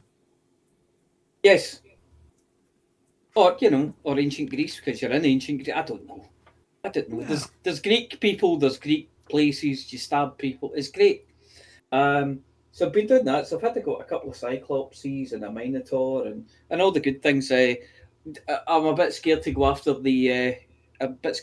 Medusa the Gorgon though. I'm a bit worried about her. She's Sorry, just are we hiding still in away. ancient Greece here or back in Elite Dangerous? No, we're still in ancient Greece. You get to I a must layer, and admit, normally. I did wonder when you first said you'd been in an ancient Greece stabbing simulator if you'd gone into the local chippy to help clean out the fat fryer. Yeah. Or down the local kebab shop on a Saturday night. Oh, scary. Scary stuff. So yeah, I've done that. But when you go to Medusa, you can call your eagle that flies overhead and lets you see things, or call your horse to go riding, and neither one of them will come into this area. Don't blame them. And you're like, oh, I see. So everybody, all your loyal animals are too scared to come near you. This They is have going to be more bad. sense. So I've been through, but I haven't gotten into the Gorgon's lair. So I'm saving that one. I'm going to do that one at some point over the weekend and see what happens to me. But yeah, it's been good. I've really enjoyed it, but I need to get back into Elite. I'm missing it, and I'm stuck out in the far side of the Formidine Rift. So I need to get home for the new things coming. Definitely. Oh, aye. Yeah. Even if it's just to go into one of these power play stations and have a look around. I don't do power play, but it'd be nice. I think it'd be good to actually see when you go to a station, you go, oh, this is an Aisling Duval station because she's everywhere. Because you don't normally get that level of detail on it. So I think it'll be great to see that. But yeah, I need to start heading back then. Yeah, anything that changes up the visuals and adds a bit more variety as you're flying around, it's got to be a good thing. It just makes it look nice, and it kind of differentiates everywhere a wee bit as well. It just feels more realistic flying around it. So yeah, I'm quite looking forward to that. Again, I don't have much interaction with it, but I don't know. Maybe I'll give it a go. I don't know. Anyway, it's good. I'm going to go and have a look at it anyway. And then hopefully we'll be home in time for the new ships coming out and things, So yeah, I need to pull my finger out, as it were. But other than that, that's me. So just for the mug. For the mug. Amelia to Vantian. Hello, 21. Hello. How are you? Well, apart from last week, which was a bit of a bust, really. Yes. And keeping my fingers crossed that this week wasn't going to be a bust. I haven't been doing very much in my spaceship because I have been obliged to be messing about in that other thing. How is he doing, by the way? He's okay for 80 and had a bunch of seizures and strokes. So not really okay, but doing our best to help him. Is he home? At the moment, yes. Well, that's good. It's always more obviously comfortable just at helping home look after grandma, Henry's grandma, mother-in-law, and who's a bit discombobulated by the whole thing, and then obviously Sarah because it's her dad, and you get the idea. So yeah, it's been a bit shenanigans, and but yeah, and then just ferrying around a bit, popping into hospital, that sort of stuff. But he's home. He's tried fixing a fence today, and he's been told he's not allowed to play with tools. So goodness knows, stay away from the tools, please, Grumpy. No, the fence needs fixing. No, it doesn't. Leave the fence alone. Stop playing with tools. Sounds like a character. Yes, very much so. Very much so. Other than that, yes, I've been messing around doing my HCS stuff. Voice pack and hell divers things at the moment, or heck divers, and just putting Legion out. We're doing the Michael Dawn version for that one. Where today is a good day to die, and bellowing in your ear at about warriors and fighting people with batleths or whatever it is. So yeah, it's an interesting little diversion. I've been having good fun doing that one. It's very well put together, but won't keep me from my spaceships though. So have you been out in the black lately? Not in the last week and a half or so. No, I went out and I did some sort of scanning of planets for Stratum to make some money to pay for the fleet carrier. And it's all Stratum, space sausages, more knobbly space sausages. Hand them into the guy that looks suspiciously like the techno necromancer himself, Stephen Usher. The Vista Genomics guy looks like his spitting image, except that he talks in a crazy German accent. So I keep handing in things to him, and he keeps making me rich. And then I've been tinkering with the voice controls for launching. Mhm. Just with the diagnostics on and off, and with it being down on the pad and in there. So I've been doing launching and landing, and they must think I'm going mad in the docking control because I keep launching and landing, and then launching and landing again, and tweaking some code, then launching and landing again, just to get the right sounds playing at the right times. So been working on that. Nice. Have you been up to anything else? Not really. I've been sort of. I dipped my toe into Thargoid territories and realised I'm not ill-equipped. I've got the right ship, and I can get there, whatever else. But this is stressful. Will you all just leave me? Go away. Leave me alone. To all the Thargoids. Just I want to have a look. No, just stop it. I don't kill Thargoids either.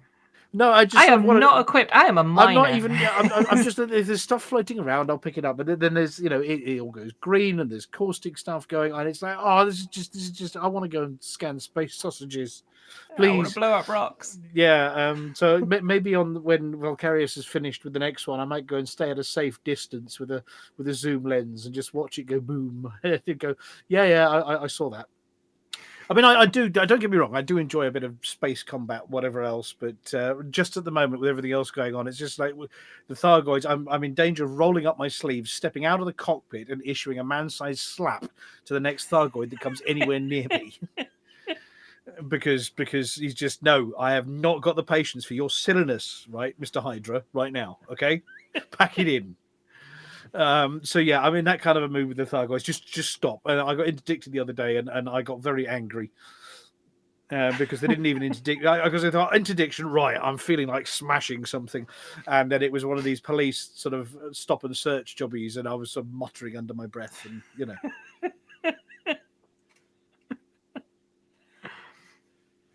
Bless.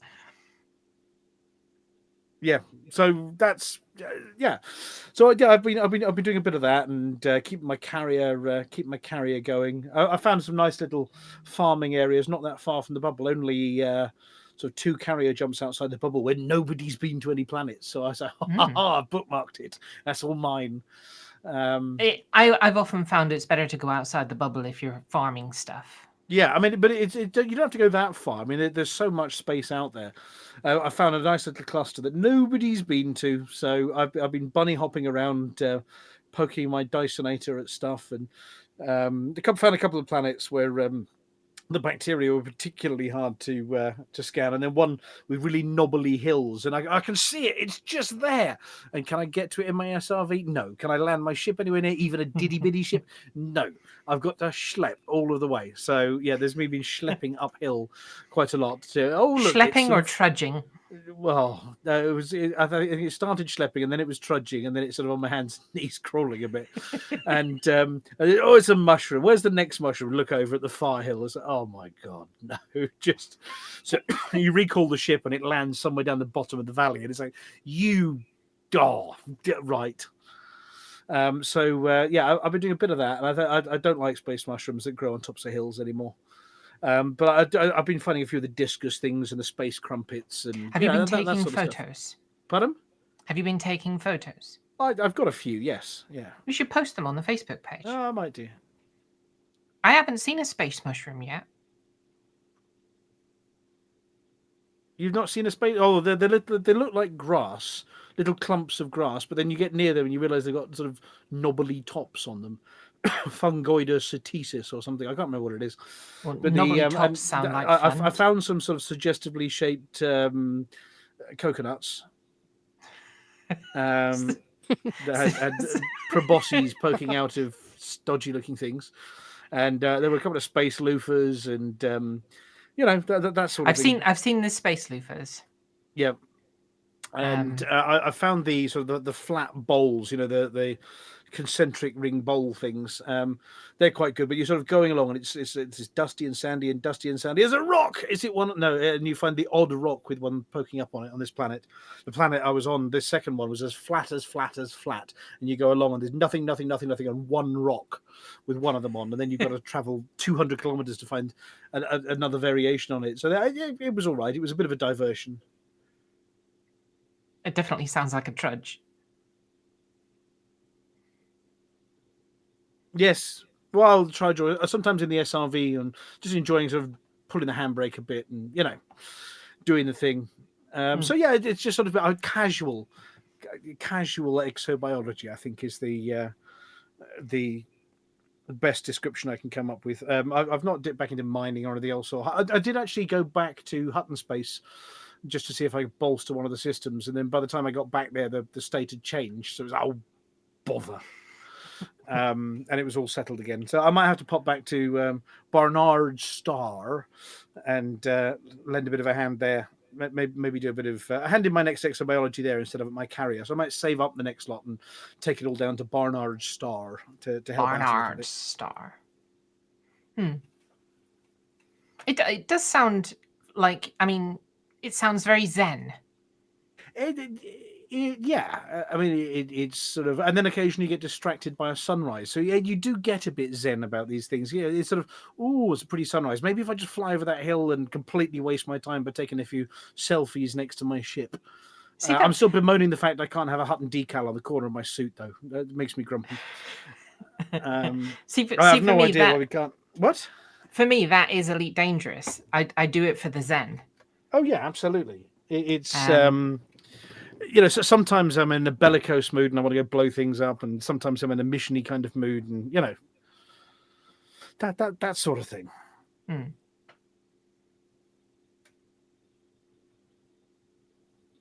So, anything else you'd like to add? No, I think I'm good. I mean, I should be around. I'm off to see dear old mum at the weekend for Easter, as is traditional. Oh, bless. And, yeah, because I'm sure I'll be encouraged to go and do the gardening for her or something. It's one of those ones. Oh, while you're here. Yeah, but gardening, it's nice and sunny at least. Not necessarily. Well, I mean, it's been a bit rainy today. Hilly and sleety. So, Dave, am I going to get it for the mug? Oh, sorry. Yes, that's what you're waiting for. For the mug. Sorry. For the mug. I forgot that bit. You can't get the stuff anymore, can you? I know, right? So that would be Flossy to me.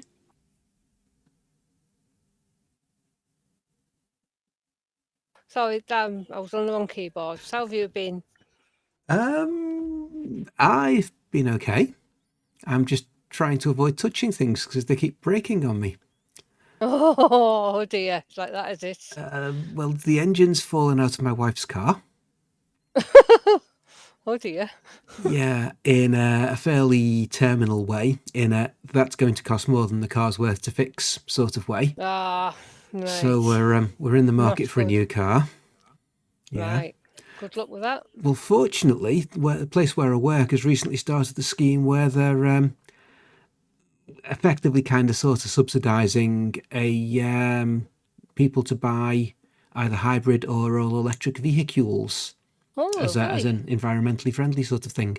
So we're looking at getting a hybrid and moving into a slightly greener world, which is always a good thing. And the great thing is the plug-in bit of it that's electric does about 30 or 40 miles off a charge.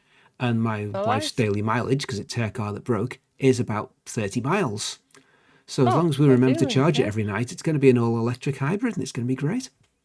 Brilliant. Yeah, my son has all-electric, complete electric car. Yeah, the scary thing with that is if you go away somewhere with it, you don't know if you're going to be able to charge it. And we've got friends that went on holiday and got kind of stuck. He's not really had many problems with it. It did break down a few years ago when we were going out for his a meal for his birthday. We went to a place to charge the car, near Lancaster. It's one of these big parks. It had about 10 charging stations, Yeah. and none of them worked. Mm. The only one that works had a car in it. Yeah, that's the So scary we thing. had to keep finding other places. But then we found out it wasn't actually the charger at fault. It was the car itself Oh, had no. developed a fault. Not what you need. No, so he had to call the EA or whatever out. Yeah. Meanwhile, we went and had a meal. By the Yeah. time we had the meal, That's not we're too ready bad. to get brought home again. Yeah, that's But, why we decided to go for a hybrid yeah. instead, though, because that way we can fill it up with petrol and just drive normally if we need to. Yeah. And it's a lot easier to find petrol when you're out and about than electric. Well, so. that's true. So I know he's talking about getting another one, but whether he'll get a hybrid or not, I don't know. Yeah. But Well, they if you got could- they go along further range, the more modern ones now. You Yeah, can they do. get about 80 miles at the moment. It goes up in the summer. Mm-hmm. But if you get another one, I think it does a bigger range. So yeah, nice. Yeah, Oh, and well, then good and luck then with that. and then last week I was checking something out on my network storage system and noticed that there were errors on one of the 2 disks in it, and I thought, oh, that's not good. Maybe I ought to think about replacing that. Yeah. And I mean, the disk store itself, the NAS system, is maybe 13, 14 years old, so it's served me well. The disks are a bit newer, but the chassis itself is quite old. Yeah. And one of the disks is failing, and I'm thinking, well, I better replace that before it's down to 1 disk. And the data's on both. It's a mirrored system, so I'm not going to lose any data. Yeah. But so I bought myself a nice shiny new NAS, and then 2 days later, the first disk in the old SAN completely fails. So quite glad I reacted when I did on that one. Yeah, good job. I'm still moving all the data across from it. Tell you what, 6 or 7 terabytes of data takes a while to copy off a 14-year-old NAS.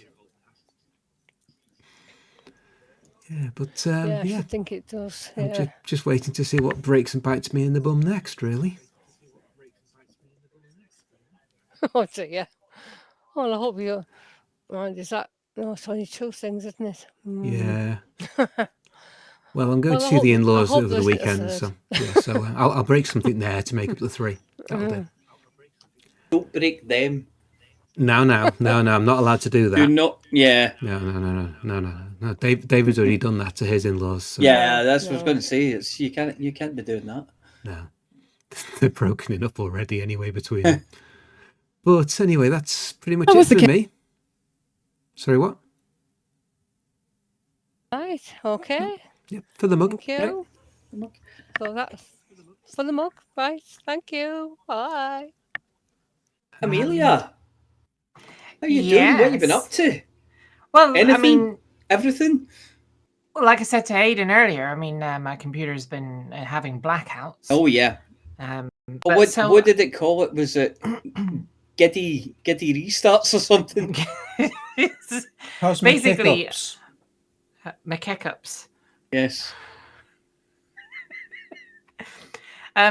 Yeah. So basically, I've not been able to game much. Yeah.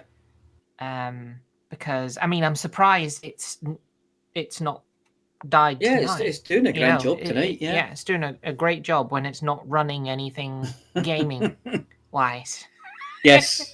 So, yeah, as long as I don't play any games, yeah, it's fine. It doesn't get upset. As long as you don't need to do anything with it, it'll be fine. Yeah, exactly. Yeah. But I mean, I was before all this kerfuffle started happening. I was playing Assassin's Creed. Which one? Valhalla. Valhalla is very, very good. Now, see, I played the original Assassin's Creed #1. Yes, and me too. I thought it was mind-numbingly boring. I hated it. Didn't think it was mind-numbingly boring. What I really hated was the psychotic guards on the roads to different cities. I think the only thing I liked out of it was that it was pretty. The game itself I thought was repetitive. It was monotonous. Yeah. And I hated it. It was chasing people through the city was just Did you ever find? There was a load of flags you had to pick up, and I went and did every one of those flags. There was about 400 and something of them. And I went and did remember the Templars that were hanging about? Yeah. I went and killed all of them. So see, this was ages ago when it first Yes. came out, and since then I've never bought another Assassin's Creed. Oh, have you not? No, never Oh. played another Assassin's Creed. Never bought because I mean, I didn't like it. Yeah, it didn't and set a good example. you know, Didn't make a good first impression, did it? It was a terrible, terrible first impression. So Yes. I've never bothered. But then they go and bring out Vikings. Yeah, Vikings and Assassin's Creed, and you go, ah. Exactly, and then it also Yes. gets put on sale on Steam. Oh, how could they? I know, right? Yeah. So I'm thinking, because if it wasn't on sale, I think it was like 85% off. Oh yeah. It was, it was reduced from like 60 quid to something like a tenner. It was stupid. And that's with all the expansions and everything as well. Yeah, I was going to say you got a lot of game for your money. Yeah, it was a hell of a lot of game for basically it was about a tenner. Yes. And of course, that coupled with the fact Vikings. Yes. Because I have Viking blood. And all that entails. Yep, I have Viking blood, so I'm instantly attracted to anything that's got Viking in it. Mm-hmm. So anything with an axe. Yeah, if it's got an axe, I'm happy. Yes. So I do use a pair of axes in the game. It's great. Okay. Yes. It is still grindy. Yeah. But it's a hell of a lot more fun than the first one. Yeah, I mean, you could just go and do the plot line and do that, but where's the fun in that when you can go exploring? To me, I used to love doing, and I still like doing the viewpoints. Go find the viewpoint, do it, and then you get this panoramic view spreading out around you and things like that. I love that. I mean, what one are you on? Is that the one that you're on? Is it before Vikings or after? I've done Vikings. I've done them out of sequence. I've done Vikings, and then I went back and did it. I've done Vikings, and I did the latest one that's Mirage, it's called, which is set in 9th century Baghdad. Oh, Baghdad. It's set about 20 years before the game you're playing now. Right. So, I don't know how far on you are yet. I am. I'm not that far on because I keep getting distracted by mini quests and. Okay. And, are you in England? Yes, I'm in England now. And you know Basim, the assassin. Yes, I do. He is the main character in the game that I've just played. Oh, okay. Yeah, so you get his story. But I'd done that, and then I realised, I thought, I remember I started Odyssey ages ago. I'll get back and give it a bash, and it's been brilliant, and it's enormous. That was another thing I liked about Vikings, is that you could choose a male or female character. Yes. Because, I mean, that's kind of a big thing for me in games. I like character customization, even if it's something as small as just picking your gender. Mm-hmm. It's still at least some customization in comparison to the previous ones, which had no customization. Yeah, but if you go to see, I think there's a tattoo artist, but you can also change your hair color and style and things like that, and change your tattoos and all that up there. So you can do a lot. Yeah, you can have one of those in your village. Yes. Yes. It's a bit.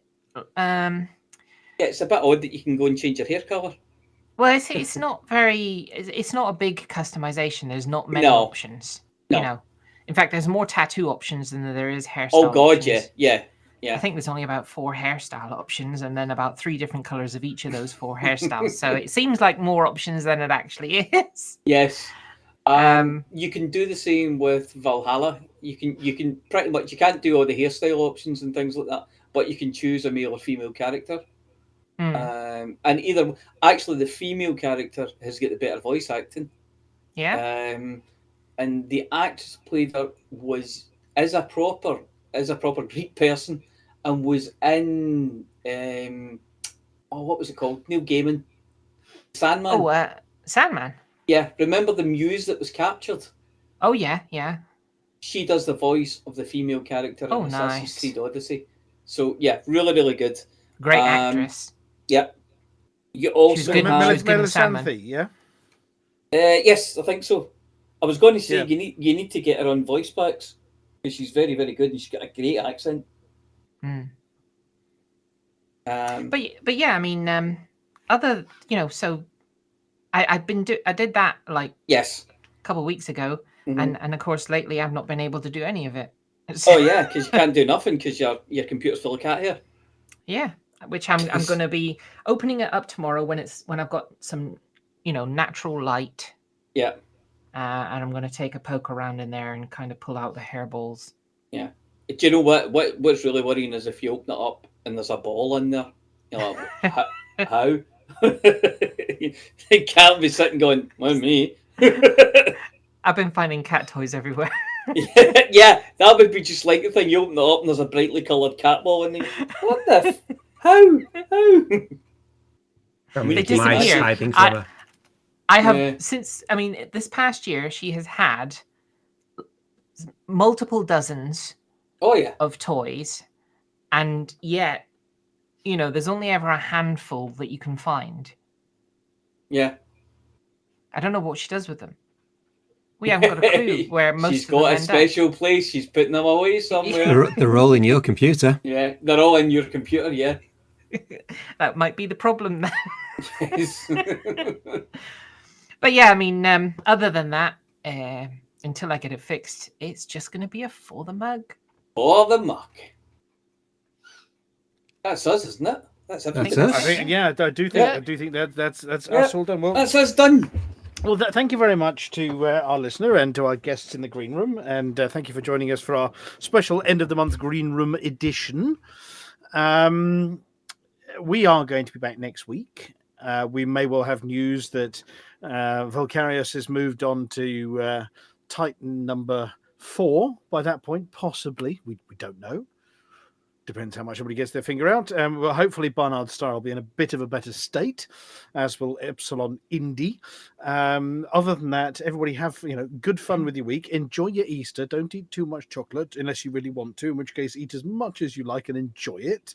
No, thank you. And for those of you that don't celebrate Easter, well, hopefully where you are, you get a day off anyway, or a couple of days off. And hopefully spring is just around the corner now that we've hit Easter, though Easter moves, which confuses the heck out of me. Yeah, we will be back next week. There won't be any Frontier live streams between now and then giving away any more secrets about Power Play 2. We've got to wait a month for that one, so we're back to normal schedule next week. Don't forget, if you have interesting stories to tell, if you've got tales of what's been happening to you, if you've got some space news that you've spotted, then do pop over to our Discord channel as well, and you can introduce yourself, say hi, and put news up in there. Details are available via, I think there's a link to it on the hotforthemug.com website, and all over the place. And the Hutton website, and I think there's even a link on the media.forthemug.com website. Other than that, congratulations to Commander Lithobreaker for not setting fire to the desks more than once during the show. Just about, barely. Thank you. Just about, yes. Now, as is traditional here, anybody who's still listening to the show at this point, we are going to go to the end of the show and the credits, and then we're going to go and raid some poor, unsuspecting soul. Now, you see, we can see the Stargoids there, but we've raided the Stargoid before. Who else have we got live at the moment? Who are we going to drop in on? There's a 700,000 light year expedition of Mice and Clyde. I quite like the sound of Mice and Clyde. Is Of Mice and Clyde still live? Yeah, Of Mice and Clyde is still live. So should we raid Of Mice and Clyde? Yeah, let's do that then. Have you got the spelling of that, Litho? Yep, I can see that. Or have you got the controls that you can raid them when you're happy to mash buttons? I think I can work out both. Or do you want me to? I mean, I'm sort of tuned in, ready for it. If you're tuned in and ready, then you can run the raid. Well, let me type the Of Mice and Clyde. I'm going to check the spelling here. Clyde, let's have a look. So please do, if you're about, hang around and drop a For the Mug into Of Mice and Clyde. We've not listened to their stream before. We don't know what it's about, but it looks like they're out exploring at the moment. So yeah, give them a For the Mug. Be kind if you like what you see. Maybe consider catching up with them again. If not, we will see you next week. And Amelia, For the mug! For the mug! For the mug. Mug.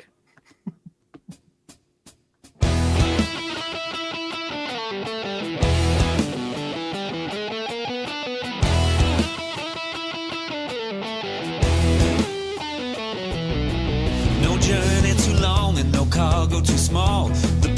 margins never really mattered at all. We're gonna take the cargo where it's needed today. Super cruising all across the Milky Way. We'll take anything, anytime, anywhere. Loading up the T-9s to the brim with rail. For the mark, yeah, you know just where we're coming from. For the mark, now everybody sing the Hutton Trucker song. For the mark. Flossy always seems to crash into the sun. Swivel likes the pilot on the Xbox One. Alvin at the front, you know he leads us well. Trucking across the galaxy, now everybody yell. For the mark, yeah, you know just where we're coming from. For the mark, now everybody sing the Hutton Trucker song. For the mark, yeah, you know just where we're coming from. For the mark, now everybody sing the Hutton Trucker song.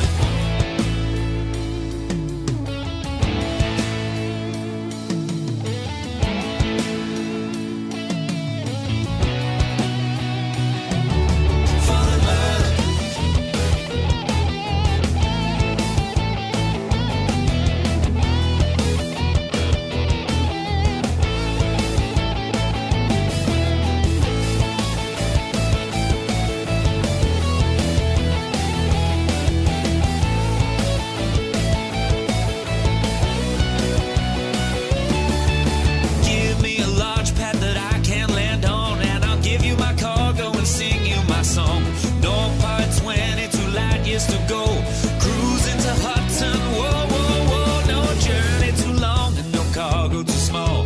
The profit margins never really mattered at all. We're gonna take the cargo where it's needed today. Super cruising all across the Milky Way. We'll take anything, anytime, anywhere. So shout it out loud like you don't even care. For the mark, yeah, you know just where we're coming from. For the mark, now everybody sing the Hutton Trucker song. For the mark, yeah, you know just where we're coming from.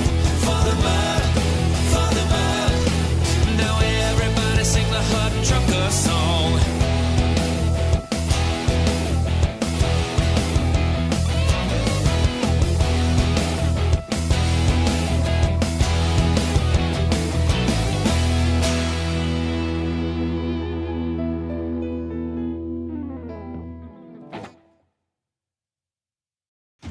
Well, ladies and gentlemen, we're very sorry, but that's the end of the show. Everyone's buggered off now, so why don't you bugger off too?